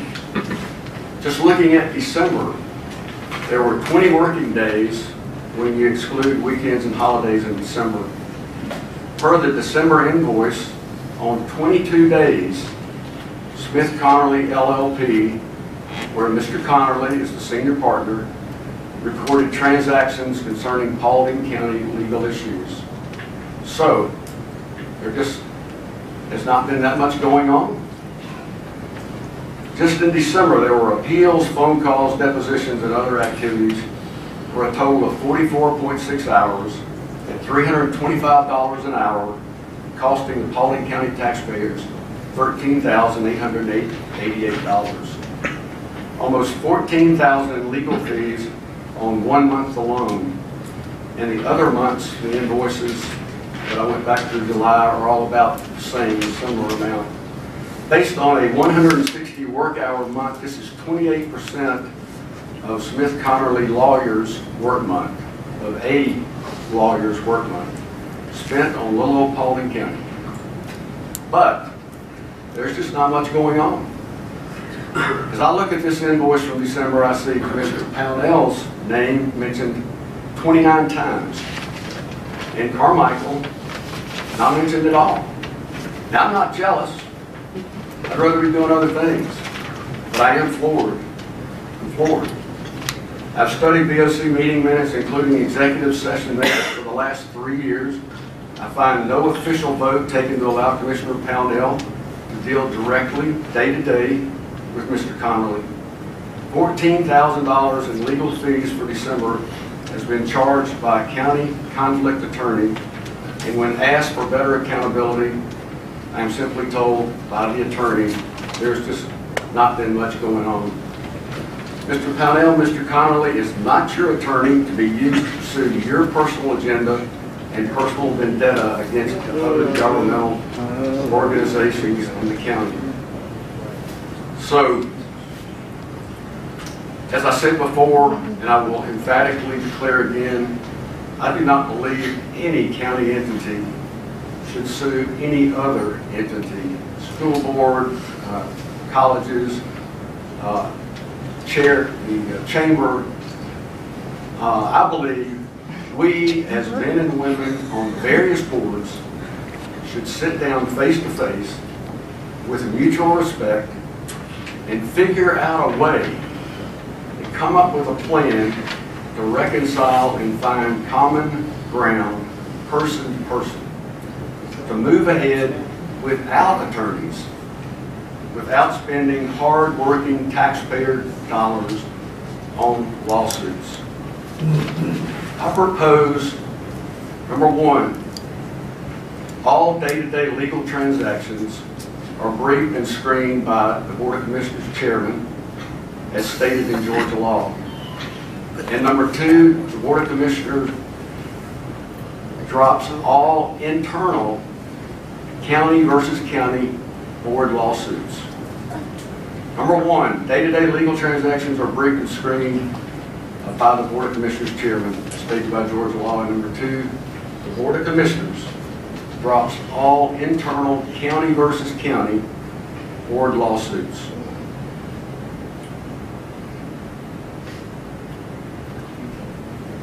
I really say these things with a very heavy heart because we have so many good people and good things going on, but we're not 100%, and until we're 100%, I'm not going to be satisfied. And I would appreciate any comments or discussion.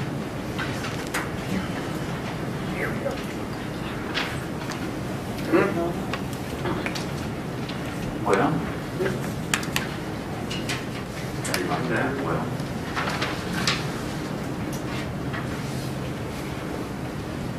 where do we begin?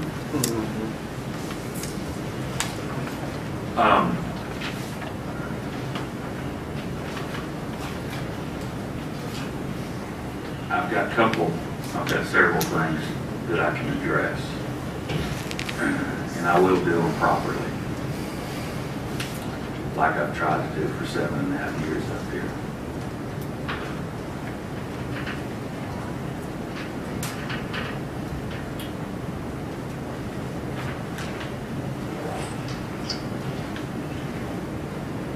First, I'd like to ask a question. Which lawsuits would you like us to drop? Like I said, any lawsuit that has another county entity that is being sued. Can you tell us? Just tell me which one and what that would be about.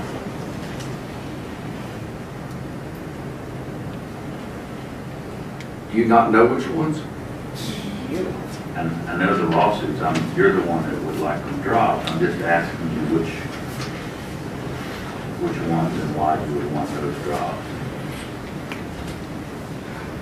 Lawsuits pertaining to applications made by previous airport directors and previous sitting members of the boards that were appealed and now come back up on appeal, which continues to generate hourly amounts for conflict attorneys.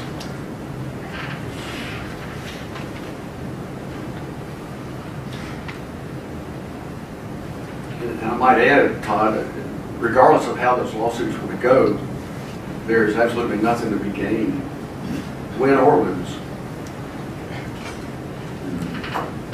Why would that be? Todd, speak up, please. Why would that be? There's nothing to gain.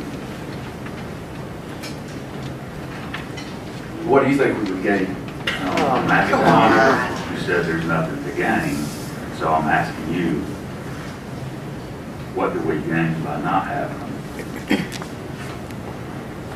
Not spending $325 an hour on representation by conflict counsel.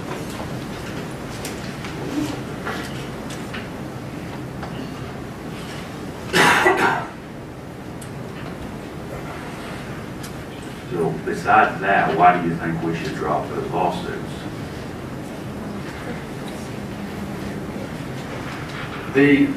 It's clear, and you sat in a meeting with me with Steve Hicks, the Southeastern FAA representative, Southeastern United States FAA representative. Mr. Hicks made it clear that there was going to be no consideration of what's called Part 139, which is a request for commercialization. He made that very clear. I'd like to make sure everybody in this room knows that was made very clear. And as we stood in the parking lot after that meeting, you said to me your takeaway was that commercialization was not in the offing. What else did Mr. Hicks say?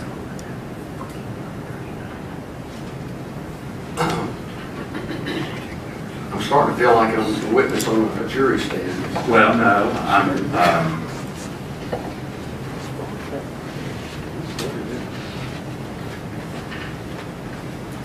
we're allowed to discuss what's going on with litigation in closed session.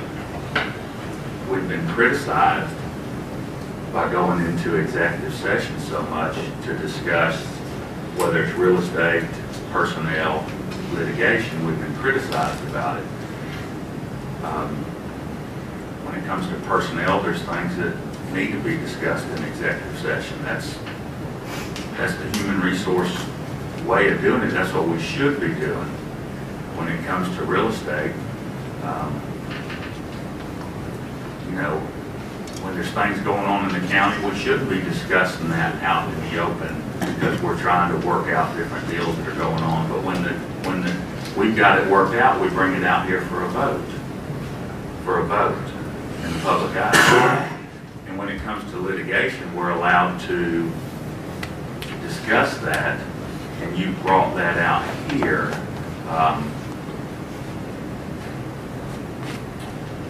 The law firm of Smith and Connerly they are not my personal lawyers.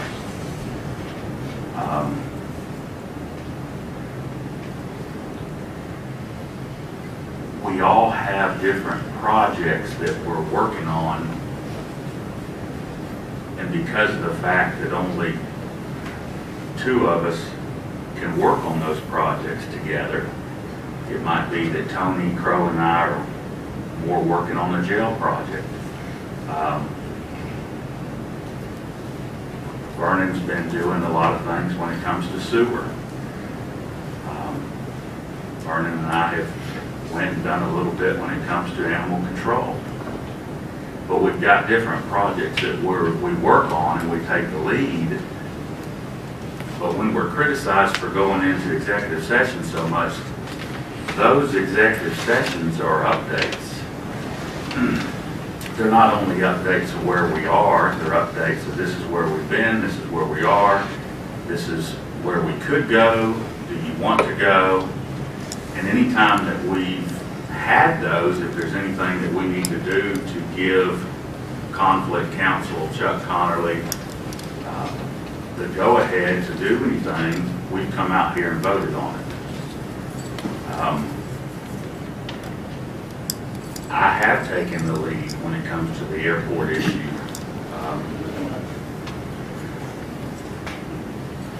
I've been here since the announcement of it. I never have left and come back. I've been here. And in our executive sessions, when we have the opportunity to talk about who's going to go to a deposition or who's going to go do this, the board has agreed, including yourself, that I should be there. And we've agreed on that.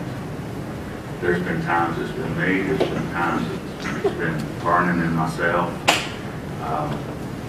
And there's been times that you and I have had discussions, and I thought good discussions, because I think that's what we should have. And you agreed, you know, you said, you know, I think sometimes it's a conflict for me to be in the airport authority executive session and then be in the board of commissioners executive session. And I said, yeah. I said, I agree. And there's been a couple times, one that I can for sure remember, but you and I have had a couple conversations on that, and there was one executive session that I talked to you before the meeting, and I said there might be a point where, you know, maybe you would not want to be there, and it would be better for us all to discuss a couple of things, and you were okay with leaving executive session. You felt like that was, and we've done that because we want to make sure that we work together. And I don't get excited about being in executive session for hours and hours and hours, but I have been excited about that we have made a point, we have made a effort, and we have, on all of our parts up here, everyone, including the county attorney, sitting right beside me, we have all worked hard to make sure that we don't stir the pot that doesn't need to be stirred, and make sure that we can do what we need to do to get you the help you needed, to get what we needed in our staff. And I will continue to do that as long as I'm sitting here, work together with you to do that. But Smith Connerly's not my personal attorney. There was a time in the past where I had one up here that I didn't even feel like was one that represented me on the board. But Smith Connerly's not my personal attorney. I have gone to depositions, and everybody else that was there had their attorney and their client represent them so that they could be there and help out, know what was going on, and get that information and come back to whoever they came back to, whether that was the airport authority, whether that was the board of commissioners, myself.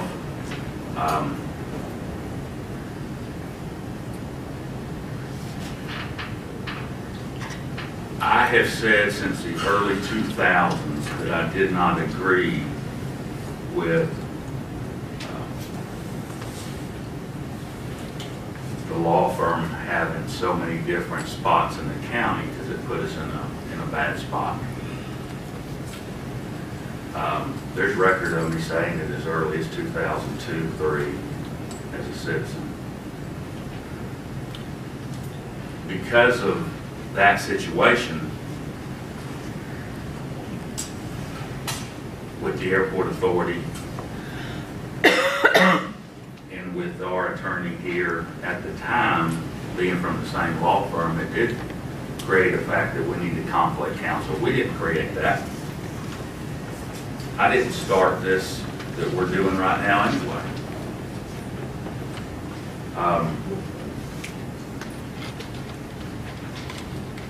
We did hire Mr. Connerly with the letter from the city of Atlanta.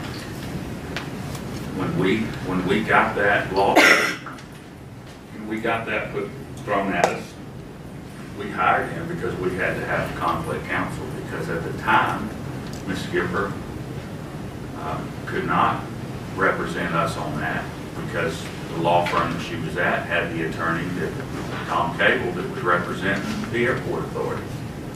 Just one quick point, the letter, there was a letter of complaint from Atlanta to the FAA. It wasn't a lawsuit.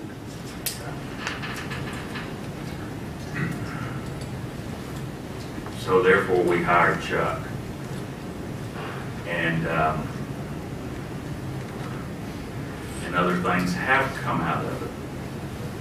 I will take a second and say this, and I've got more, and then I'll stop for a minute and take a break. Again, they're not my personal attorney. I've been here 7.5 years.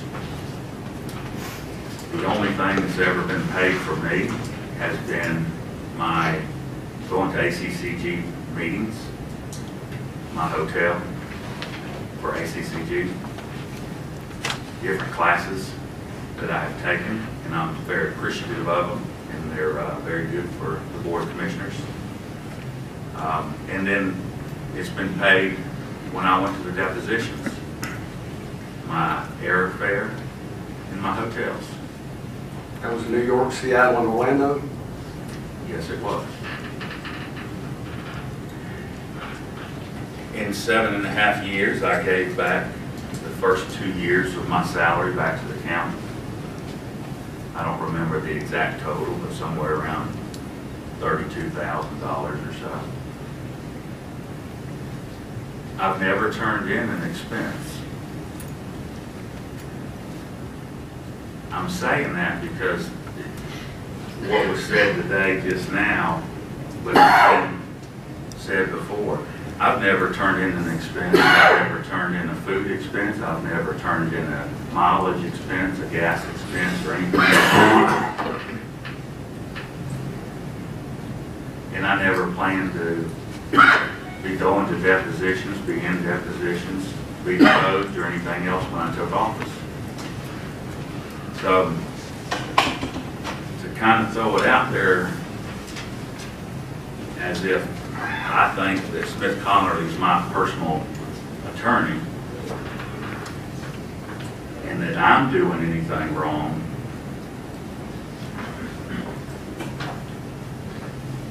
it's not fair to, that's not fair to Todd Pownell or his family.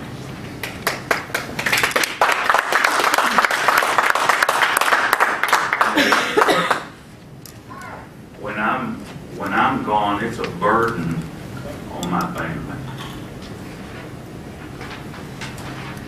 I don't have the easiest children in the world to deal with that are older, and that's what I signed up for.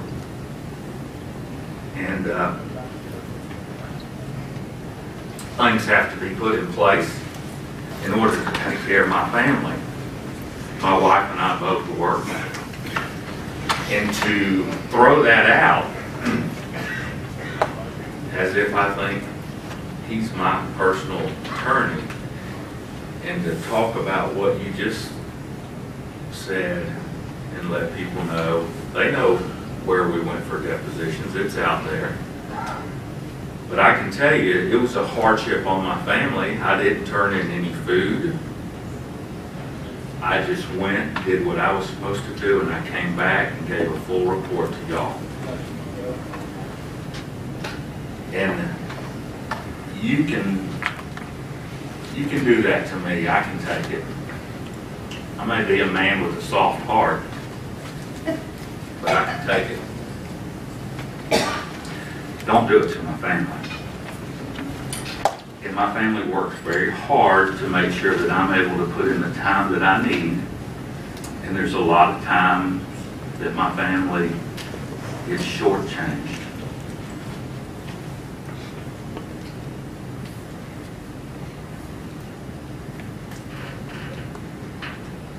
I'll stop for right now.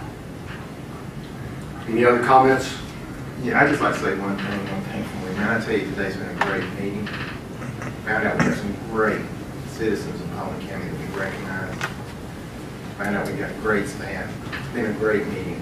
I love Paulding County, I love the citizens. But boy, you can tell it's election season. Amen. Woo! This is clearly to politicize, and I'm not going to sit on this board to politicize it. Amen. Anybody in this room can come talk about any of these issues anytime you want to. You can reach me by phone, you can reach me by email. I will take the time to talk to you.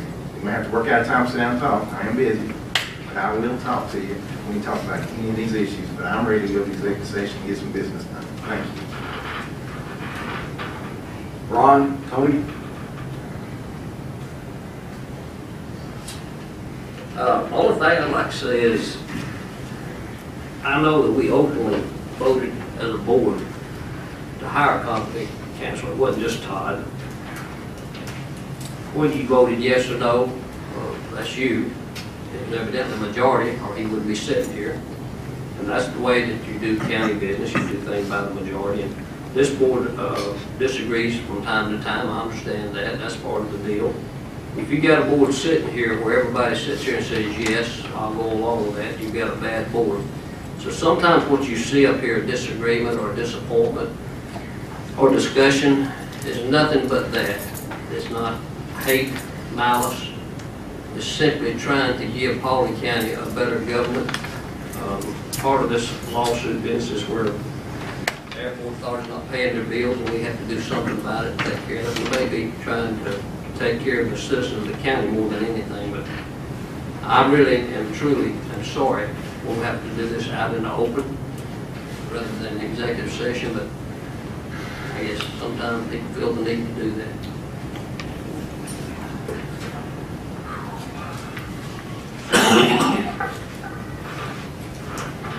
One of the things that I have remember from some of the times, he'll say I'm worn out. A year and a month, Carmichael administration, I'm worn out, and I don't think the citizens of Paulding County warrant this type of divisiveness, internal lawsuits, one to another. That's what I said previously. What do we gain? I didn't get an answer to that question. What do we gain if this lawsuit's won? What do we gain? Let's be real. We don't gain anything. So we, are we going to go over the $1 million mark in trying to get the verdict that whatever you want in this room, whatever you want it to be, and then we're going to look at each other and say, we didn't get anything out of that. We lost a heck of a lot of money. We're working on a budget, and in this meeting it's brought out where we can use and need that amount of money in a lot of different areas. A lot of different areas. So, Lynn Backley, go ahead, Tom. I don't know that we're completely done.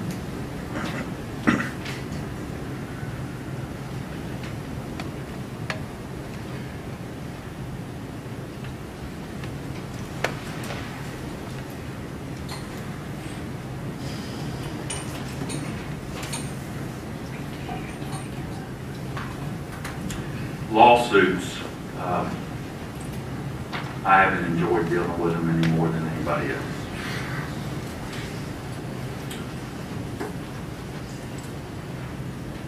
This board can decide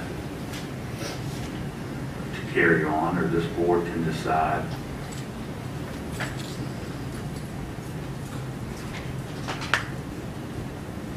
to drop something. But it's a board decision. It's not a Todd Pownell decision. It's not a Dave Carmichael decision.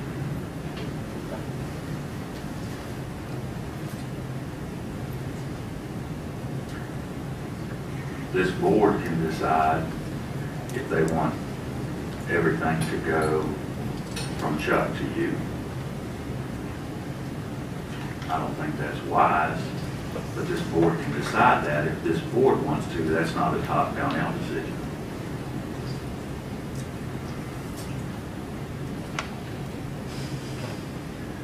You've had the opportunity to meet with Chuck, and you've done that.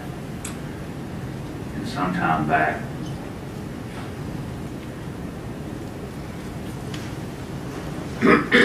you made some kind of a commitment to maybe Chuck or yourself that you were going to stay in contact with Chuck, maybe by phone. And that hasn't happened, but that's your decision.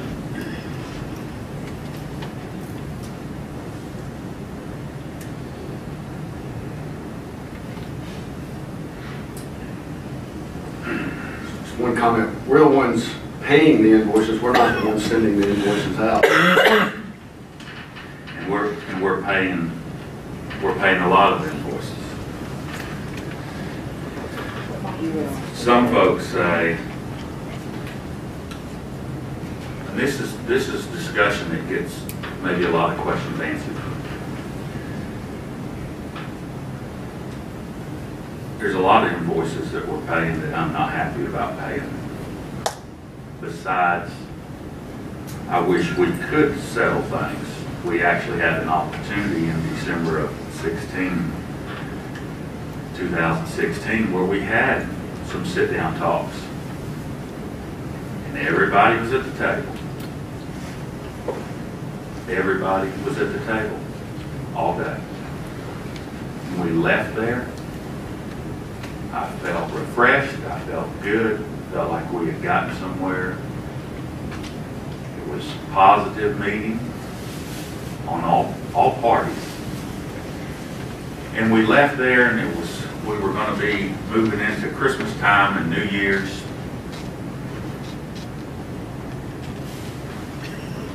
We had either picked a date or we were picking a date in January of 17 to meet again for the second time. We were trying to get that date worked around a couple of things somewhere around the third week of January. And then before you know it, a lot of us up here got a little Christmas knock on the door. If we didn't get a Christmas knock on the door, we got a New Year's knock on the door. We were served. So those discussions stopped. I would love to get back to discussions, some sort of a mediation, some sort of settlement talks, some sort of gathering around the table with everybody and working the differences out. That was my prayer for a long time before we got there in December of 16, and that's been my prayer since then.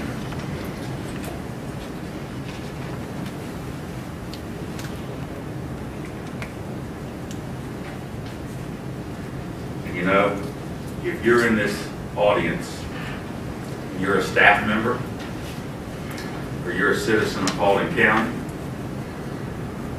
everybody deserves to be treated with the utmost respect, no matter what. We can agree to disagree. We can agree that we're not on the same side of all the issues. That's what enables us to have meetings like this. That's why there's a board of commissioners. That's why there's a board of anything that votes and moves it in that direction.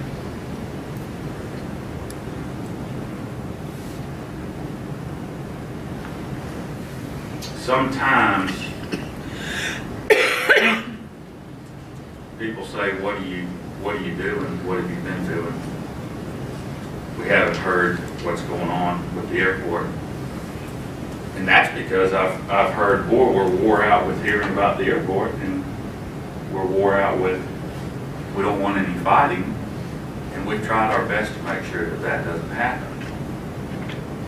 Especially the last year and 2 months. I think we've worked hard on that. And I think this board will continue to work hard on it. There was a meeting last week where Mr. Tibbetts gave a report. And Mr. Tibbetts is our airport director. He's a citizen in Paulding County. And as I said at the beginning of my statement, that everybody, whether you're an employee or a citizen of Paulding County, whatever, everybody in this room deserves respect. The Board of Commissioners has worked together with the Airport Authority. We have some issues that we don't agree with, but we have worked together with the Airport Authority. And some things were left out of that report.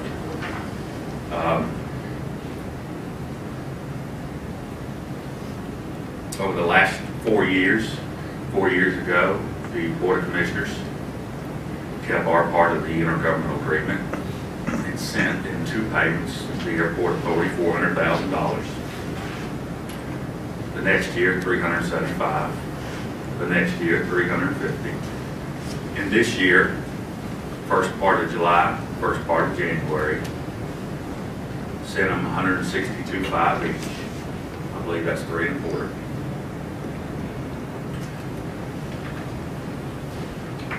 We kept our commitment.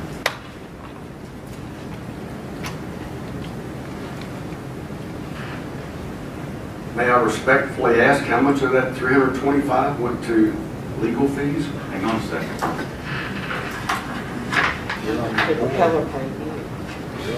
Hang on a second. So that's $1,450,000 that we've kept a commitment on so far of a 10-year contract that's going to be $2,875,000. We've also, the last few years, we paid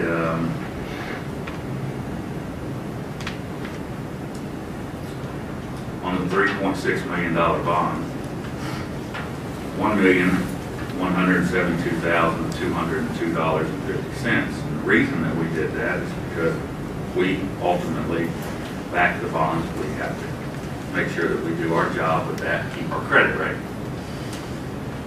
Propeller Investments, Brett Smith was supposed to pay that and didn't, and the airport authority said they couldn't, so we had to do that, and we've done that.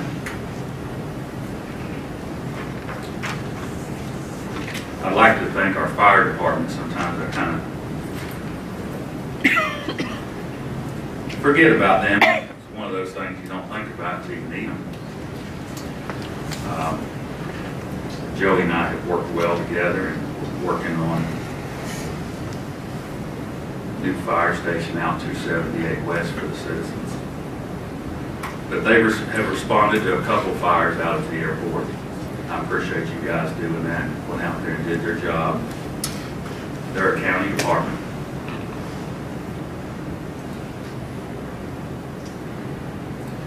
A little over a year ago, we voted on this board on a 4-1 vote.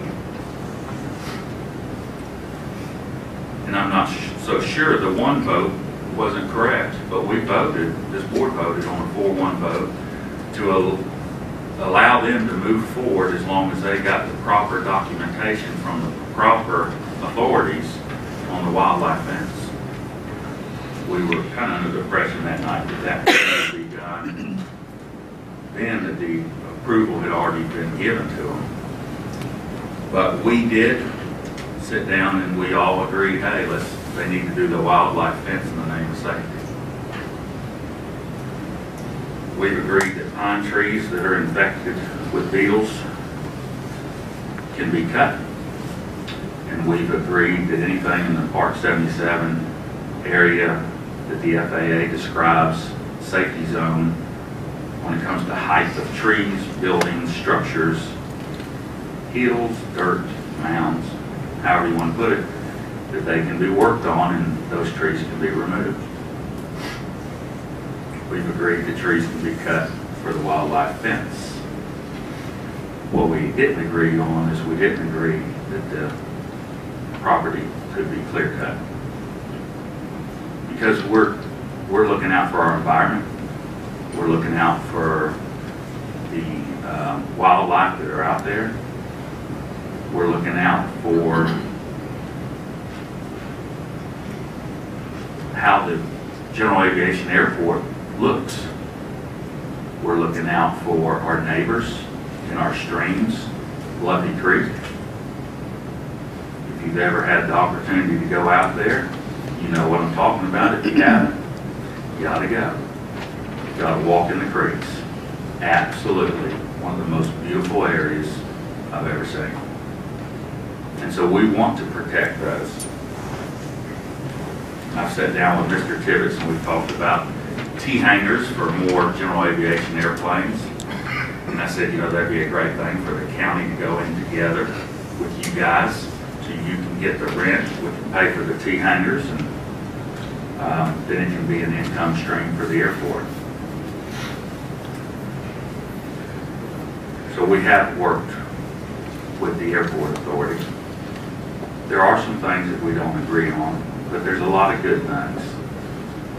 And I will continue to do what I can do to work with Mr. Tibbetts and the airport authority to work on the general aviation airport, which was promised to the citizens that that's what it would remain.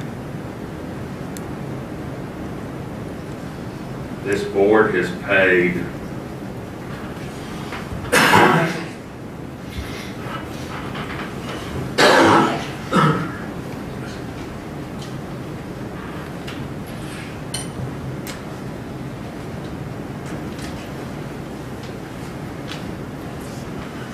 $271,437.50 towards the water tank bonds. We have paid in 2015 and 16 $1,118,733.65 towards the film studio and hangar.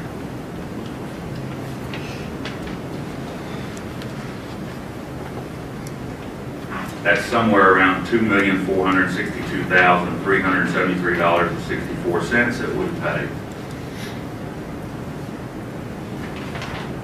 So I am careful with what we get back into with some people because we've had to carry that load, which in return is the taxpayers. We made sure that last year that a grant reimbursement got sent back to the airport authority, $624,526, which meant that in the last 9 months that the airport authority has received $949,526. Now, a lot of that 624 was reimbursements going back to them. That's how much money they had. And the report given last week was that they only had $200,000 left out of $949,526. When it comes to the Part 139 lawsuit, I would hope that this board would not want to get rid of that.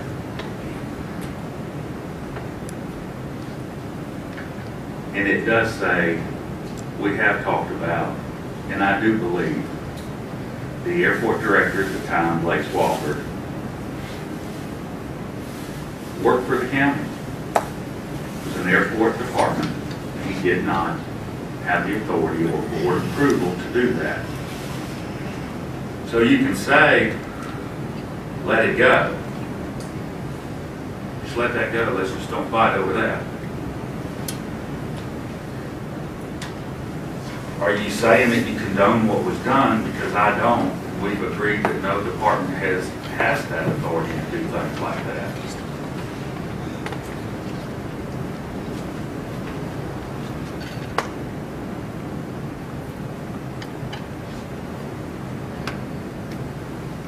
And I think that's what's prevailed in that lawsuit.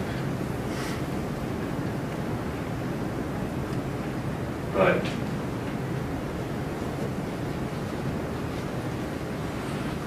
I would like to get things taken care of, Dave.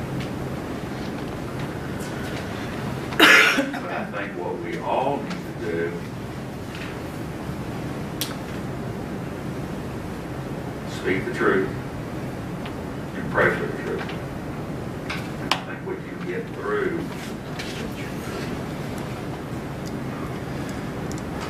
this time together.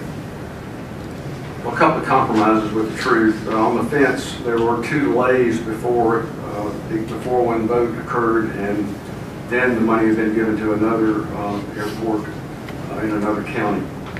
On the trees, that falls under the airport authority's responsibility. And I was hoping to go through all this without even saying the word airport, since it's such a dirty word. However, I made my living for 35 years.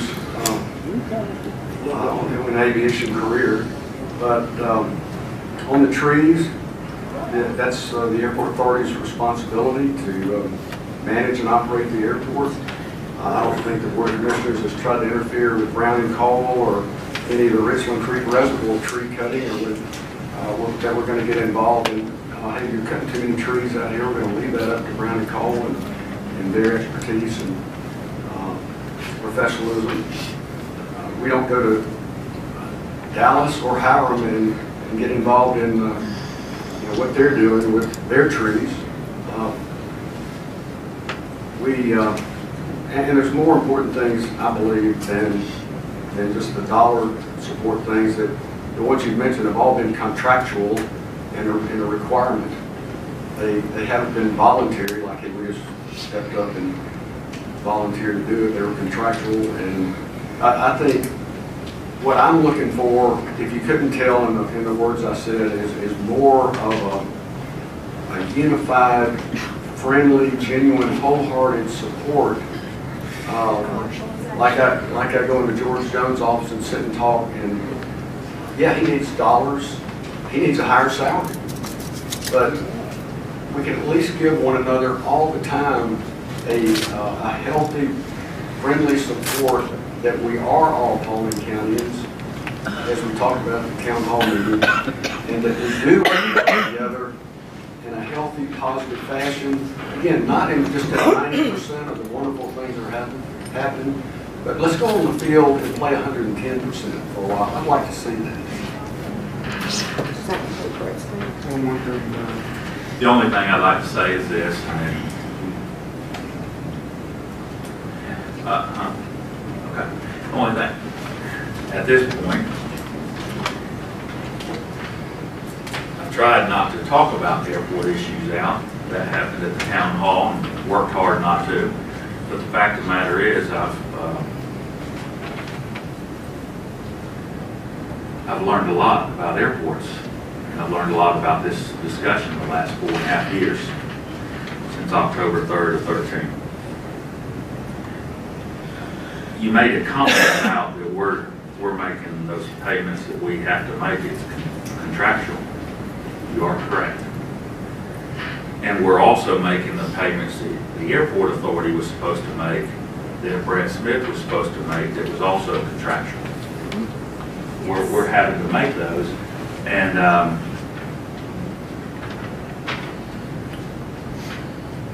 I didn't sign that contract.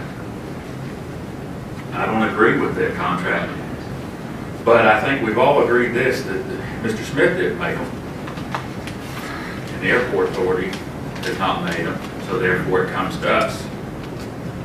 And so here we are, we're making the payments. We're not excited about it. But I'm also not jumping up and down and screaming about it every day. It's just something that has become a way of life that we've got to make them. But that's what, Dad years ago had a thing on his desk that said, "Fool me once, shame on you. Fool me twice, shame on me."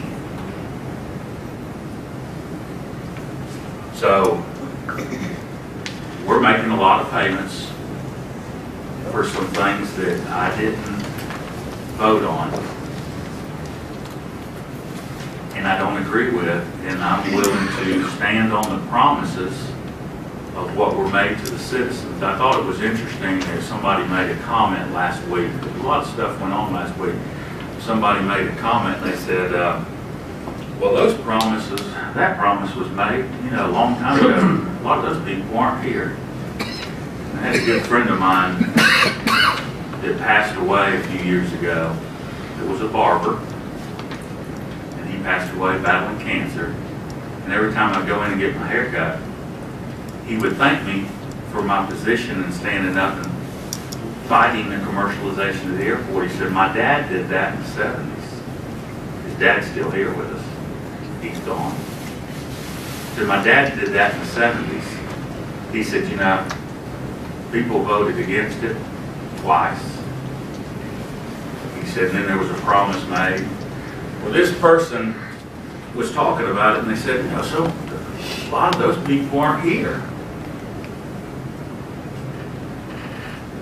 They're not even around anymore. Some of them are, but a lot of them aren't. And look at all the new people that weren't promised. The promise was made to not only Paulding County, that's a promise that's made to the citizens that were there that day. That's a promise that was made to the county, which also means the citizens that were coming tomorrow. The promise and commitment was made to the city of Atlanta. And I got thinking about it, I said, those people weren't, some of those people weren't here. They're gone, they're not here. Some of them have moved, some of them have passed away. New people moved in. Look at how many people were in the county then. Look at how many people we have now. So many people weren't here for the promise, but there are people that were here for the promise. So I started thinking about what I stand on. And I started thinking about my own faith. And I started thinking about the faith that I have in the promises that are in the Bible. And then I got looking around to see if I could find any of those people in the Bible here in Paulding County. And I realized that those promises were made then, not only to those people, but for everybody else coming. That's where I stand in my faith. And some people chuckle about that. Some people think, what are you doing?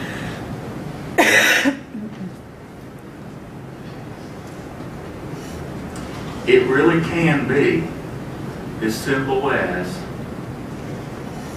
broken promises. It can be just that simple.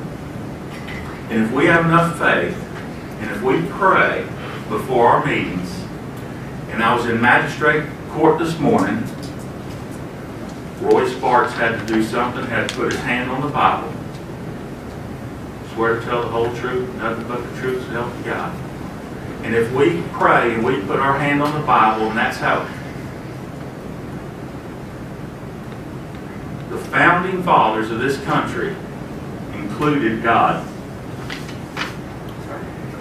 And if I stand and if my belief is in the word written back then for people that aren't around anymore, but yet that's where my faith is, why can't we keep the promise? So I know I'm long-winded. I know I get criticized You did good. by that. I know that. 2 days a month, we come to do the business right here before the people. And I know that it starts when it starts and it ends when it ends. And whatever time I got to take, I got to take. And I've tried, one of the most proud things that I can say is I have tried my best to see that everything that I've been a part of and in control of is done right here on this board in front of you guys. And that's my commitment to you. That's always been the commitment to you. So sometimes it takes long-winded, long conversations and long meetings, and that's what it is. But the business of this county doesn't happen in 4 meetings a month.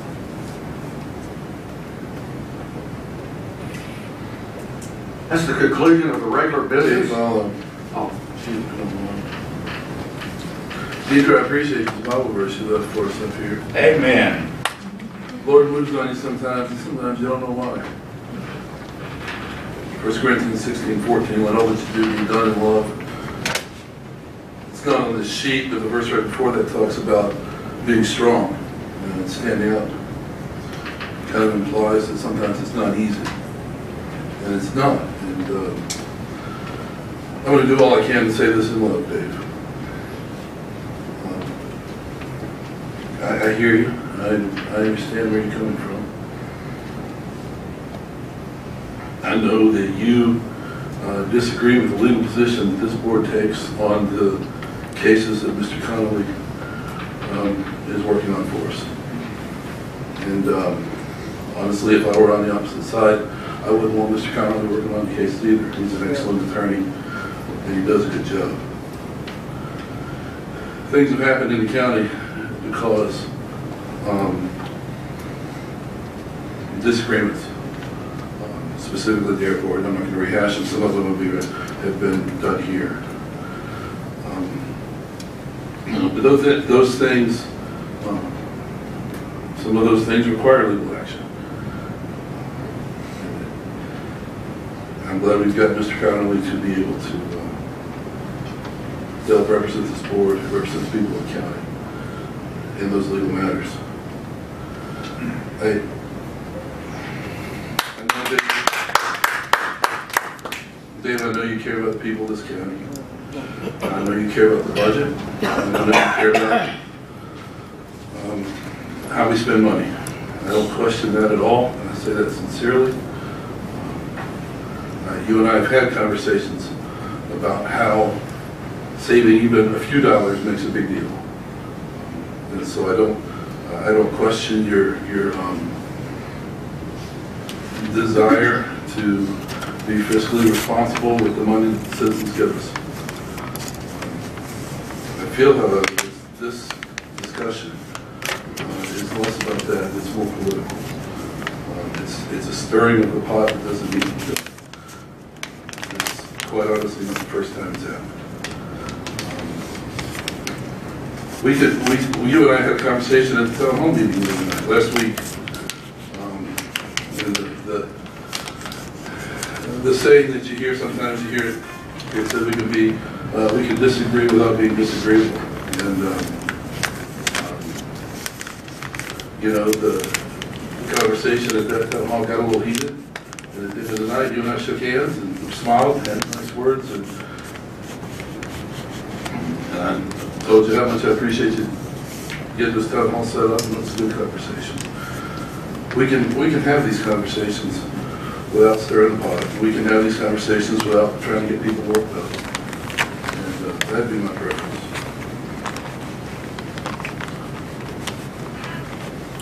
Thank you, Ron. Mine too. Citizens still wish to speak, call Lynn Beckleen forward to talk about new business number 3.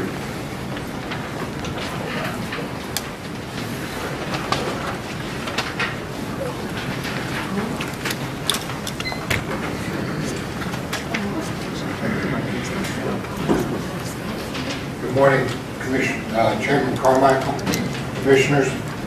The whole last hour has been over the airport. The whole debacle of the airport, and I don't believe there's a person in this room that is against general aviation. The problem is, Mr. Carmichael, you sit on both boards. You have the authority, or should exercise the authority, to get the airport to make Mr. Smith adhere to the contract. If he chooses not to, then bring before this board a joint lawsuit against Mr. Smith to get out of the contract. It's either time to fish or cut bait. We have paid millions out on this airport on promises that he has not made.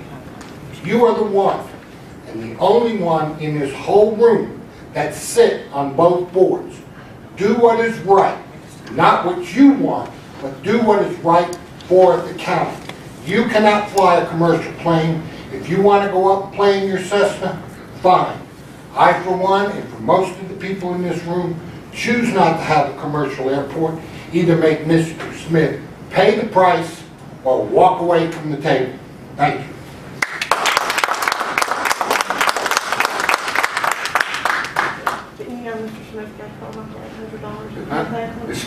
Mr. Wayne McCauley, you still like to say something? Yes, I would.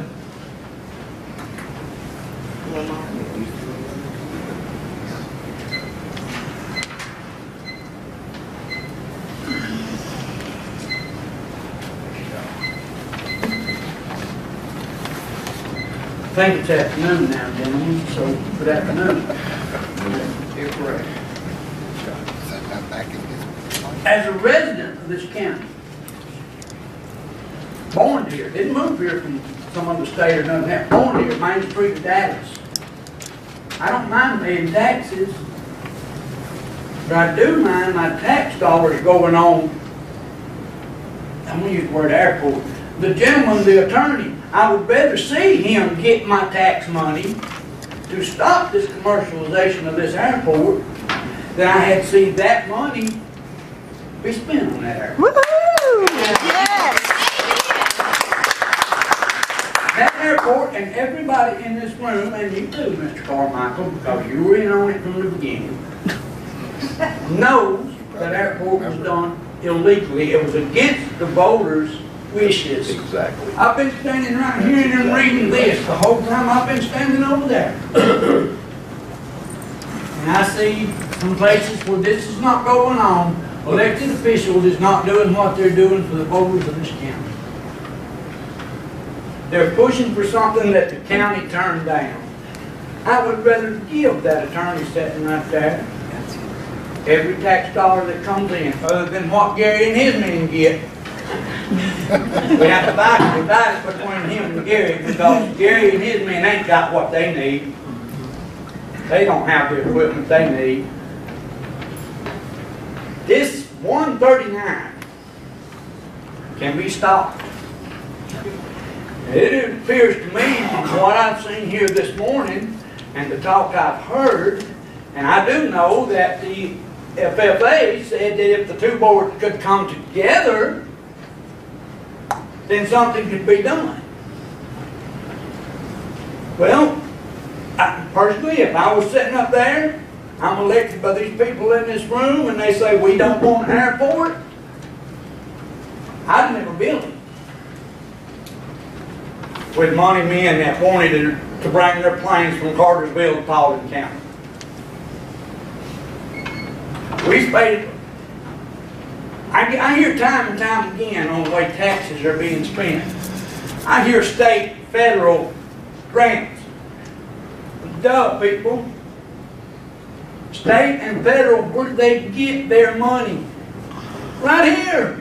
Everybody take your wallet out and look at it.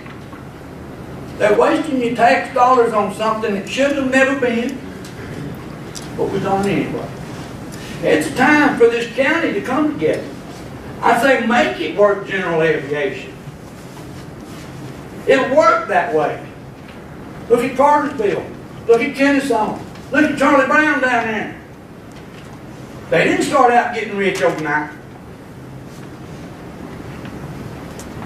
Let's stop the airport altogether. Go general aviation. I don't care how much my tax dollars you have to give to an attorney. I don't care. Fight it as long as you got to fight it. And I hope everybody on that board will make that decision. I'm tired of tax dollars getting wasted. Real tired of it. Now, gentlemen, y'all have a great afternoon. I'm going home and get me some lunch. I think y'all might want something better.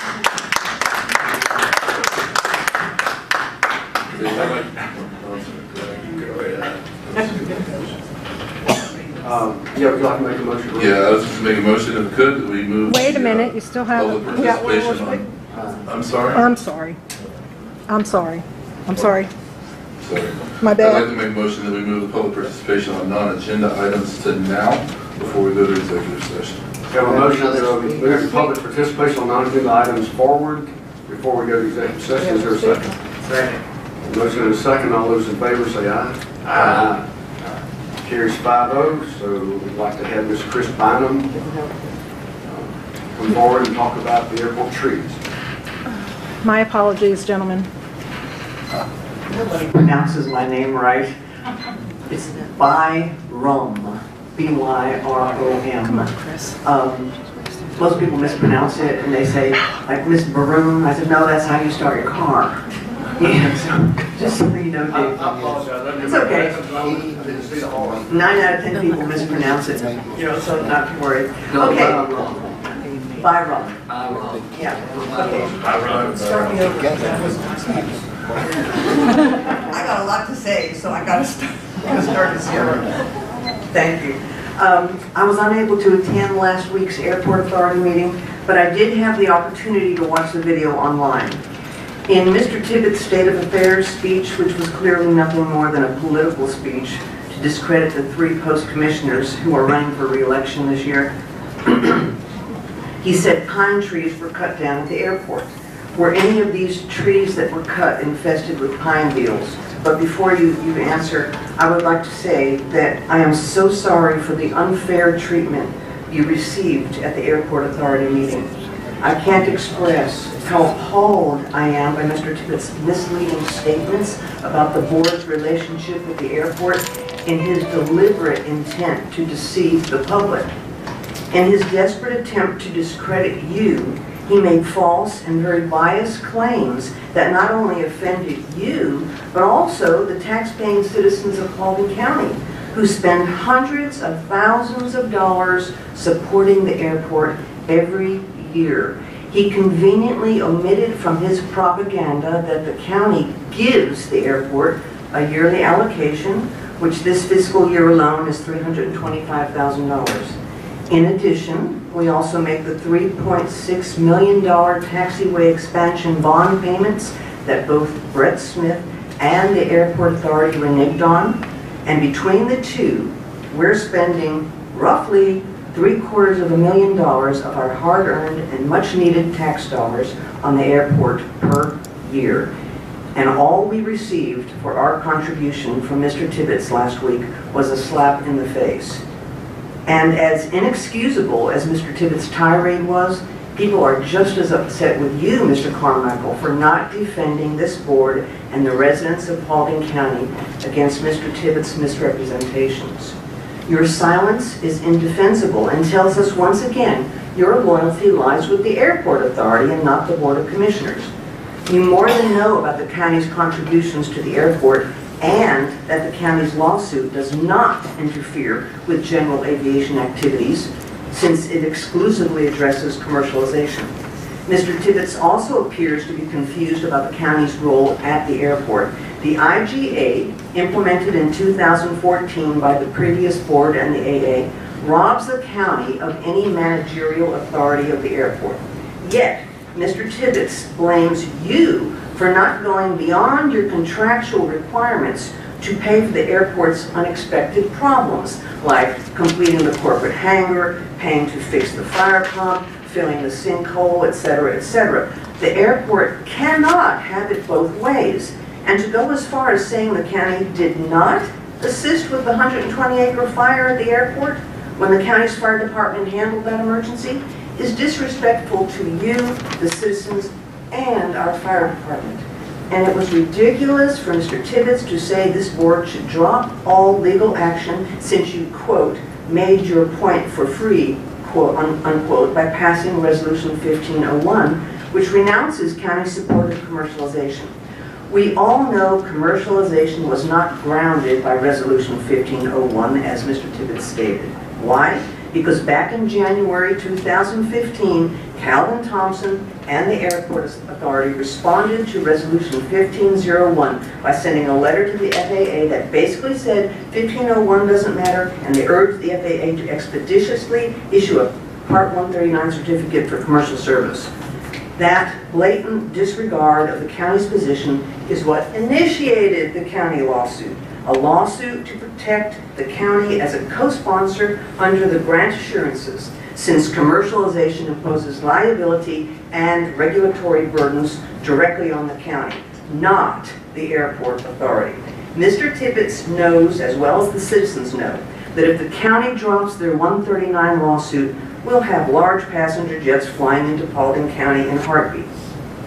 If Mr. Tibbetts wants all lawsuits to end and development of the general aviation airport to proceed, he knows that too can happen in a heartbeat if the Airport Authority withdraws the Part 139 application. Look, we all realize that the outcome of commercialization hinges on this election if the lawsuits are not resolved by the end of 2018. This election has the likely potential of determining whether Paulding County will have a commercial airport or not, based on who sits in your seats in 2019. With so much at stake, it's no surprise that desperate people will do desperate things. Still, that is no excuse for devious behavior. Once again, I would like to say I'm very sorry for the unwanted ridicule that you received from Terry Tibbetts, and I thank you for your continued fight against commercialization, which costs us a whole lot less than a commercial airport. And Todd, thank you for standing behind the residents of Post 2. Thank you.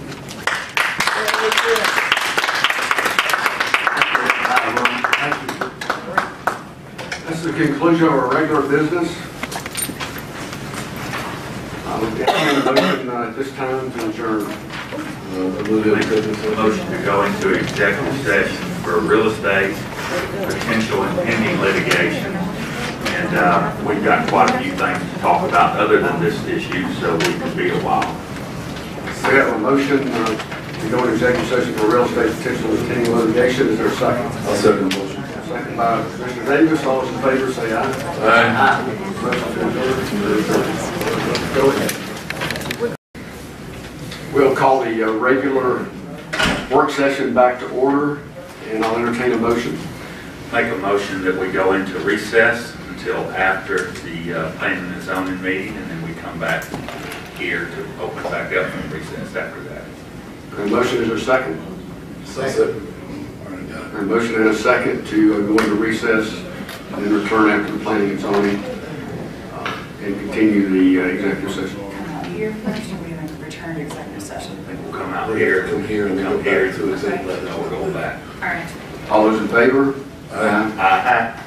Here's 4.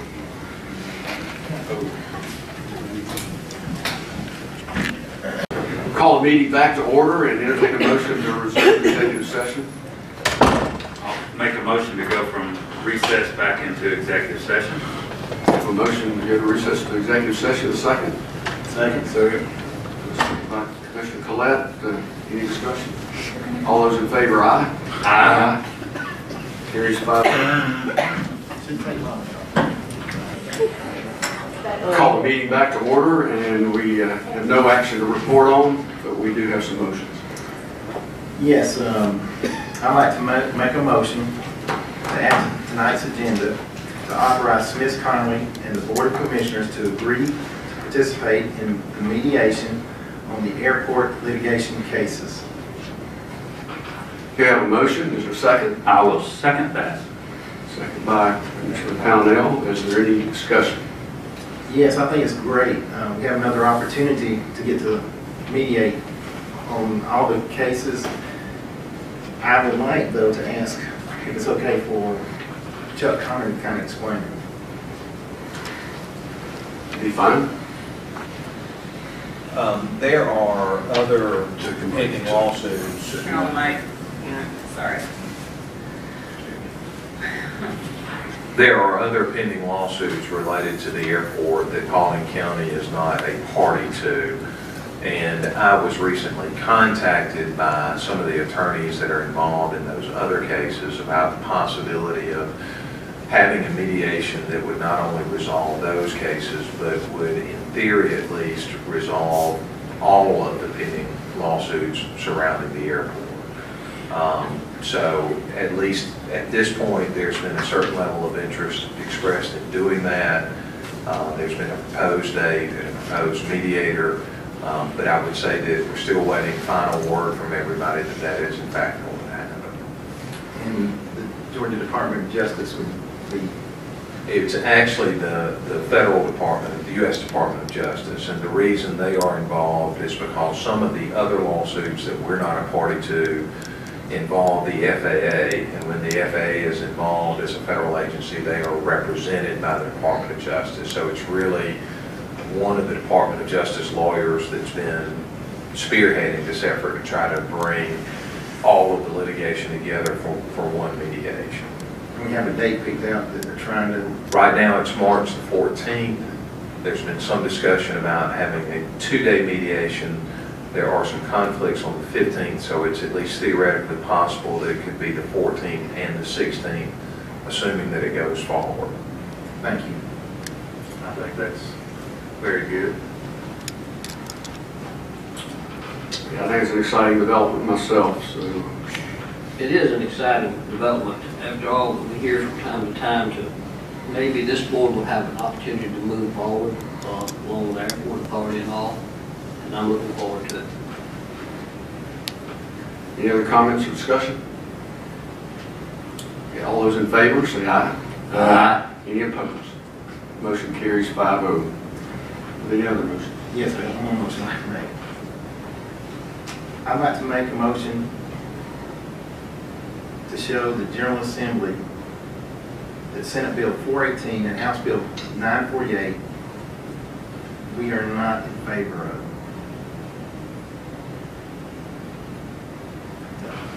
Well, you want to add a resolution that indicates that.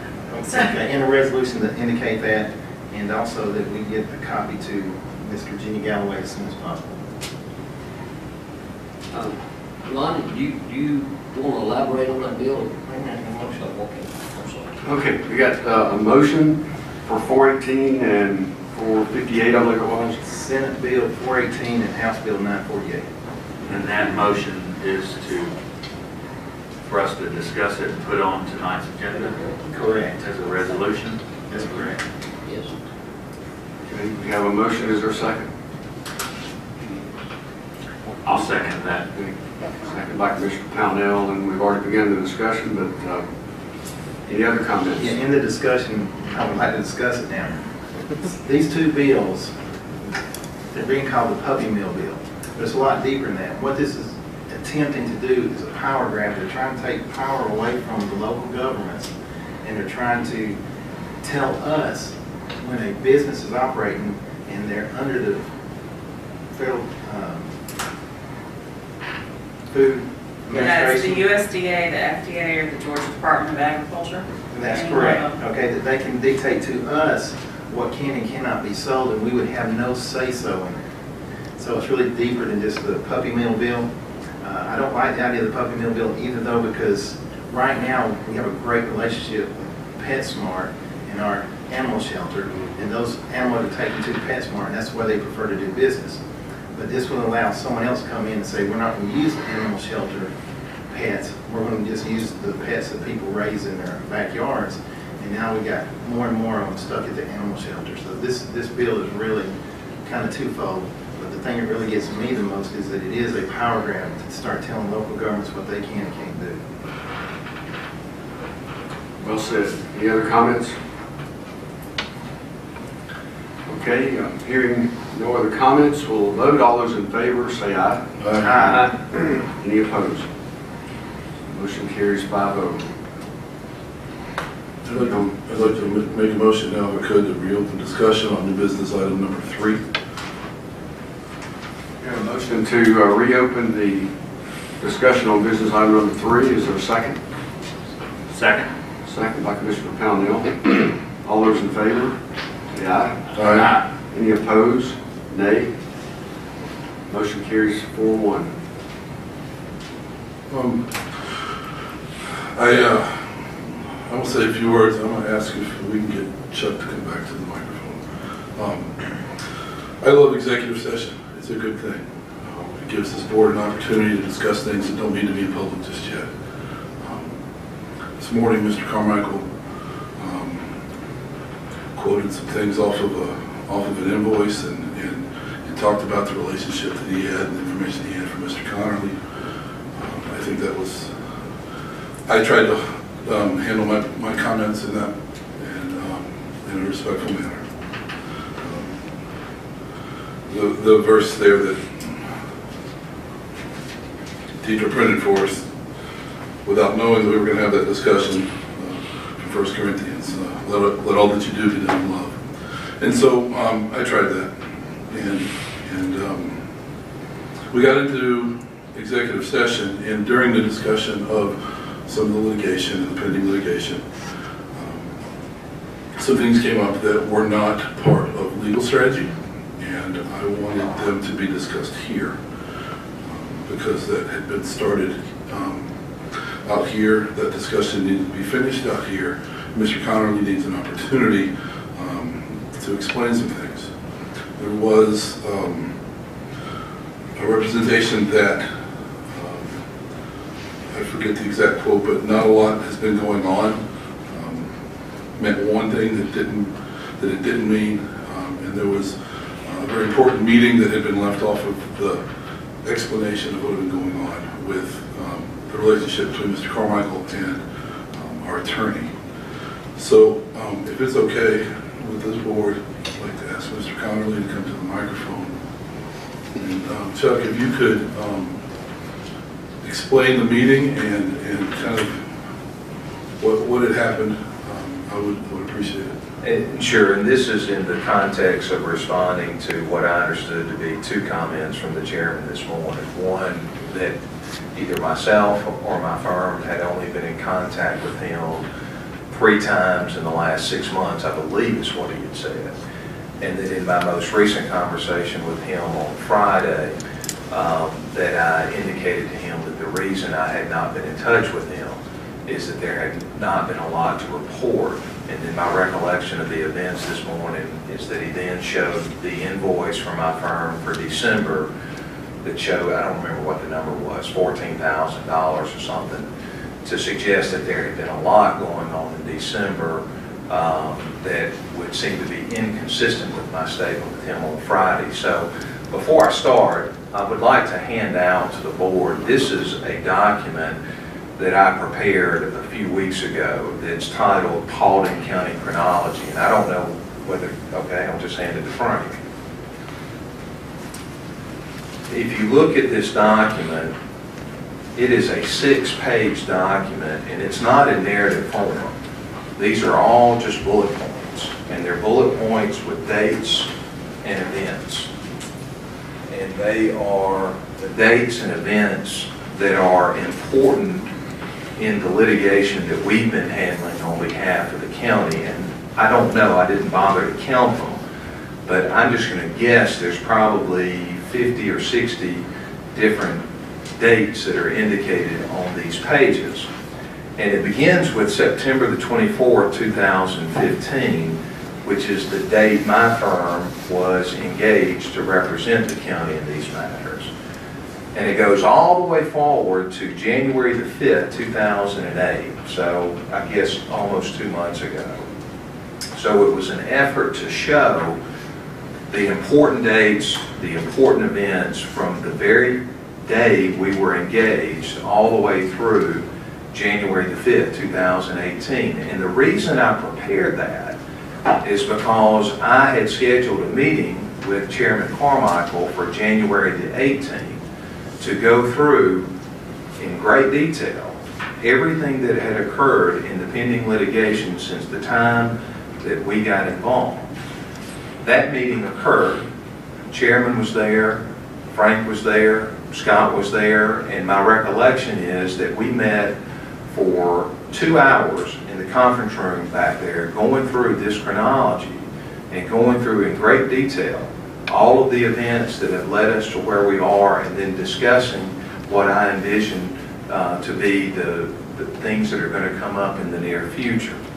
Now, this followed on the heels of a conversation that the chairman and I had during the holidays. And then, most recently, I've had a conversation with him on Friday to discuss the proposal to mediate all of these cases that we just talked about. In addition to all of that, we have had, I don't know how many board meetings in the December and January timeframe that I've attended. I want to say it's at least 3, but I may be off one way or the other, where I have debriefed not only the chairman, but the rest of the board members about where we are on all of this litigation. So I would count that from December as being at least 6 opportunities where I've had either meetings with or conversations with the chairman to talk about what's going on in the pending litigation. So as it relates to myself and my firm, I think it's disingenuous to say that we have not been keeping the chairman in the loop as to what's going on in these pending lawsuits, as evidenced most recently by the January 18th meeting that we had, in which we went over the 6-page chronology, and that was just a month ago. When I told him on Friday that the reason he hadn't heard from me is because there hadn't been any real developments, I was referring to the fact that since our January 18th meeting, there had not been any developments. And that was a true statement. The thing that changed was this proposal to mediate the case, which is the purpose of my phone call on Friday. So I just wanted to be clear that is in fact what has happened in the case. As it relates to the December invoice, there were a number of things going on in the November-December time frame, including filing briefs and all on certain appeals that have been filed, certain responses to petitions for certiorari. So there were things going on in the December time frame which are reflected in this chronology that we went over on January the 18th. But I just wanted to clarify that. Thank you. By way of response, the last invoice that I had was December. The January invoice had not come out, and like I said, these go back to July, and the amounts are, December was typical of the amounts each month. My greater concern, which seems to be lost in the part about the attorney that I said was an excellent attorney and a gentleman, is that I am disturbed about the county suing the county and paying money for it. So I'm not going to go back into it and recount all my remarks, but as chairman, as the CEO of the county, I need to be able to communicate with my fellow board members, which I have over the course of several months. And I just think that we need to get past this. We need to get past the Board of Commissioners suing any other entity in the county. We need to work it out like adults and people that put more emphasis on a solution than just what my personal opinion might be on any issue. I just think we ought to be able to work together better than we are. We've got a lot of good things going on, and I think in a lot of, in some regards, we're doing excellent. But like I said this morning, I don't want to be a 90%er. I want us to be 100%, 110%. And I do appreciate what you do, Chuck. We should all be excited then, because we're having an opportunity to mediate, hopefully in March. And if you can put pressure on other sides, and they might not want to mediate, but you know what? This is great. Everybody in this county says, let's get this behind us.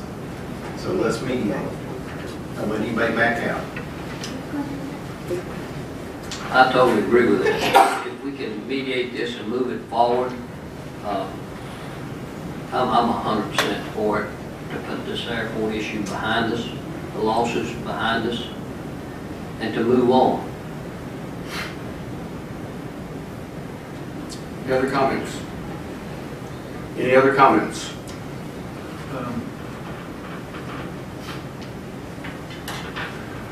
I'm excited about the opportunity to get around the table and talk, to mediate.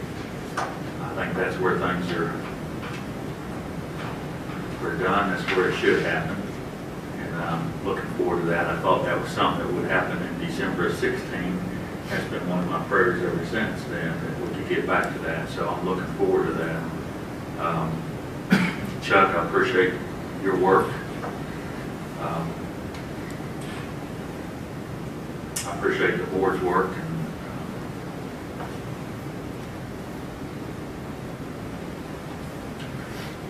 No other comments? I'll entertain a motion to adjourn. Chuck, I'd like to apologize for the way your company was discussed this morning. That was unfair. I'm sorry.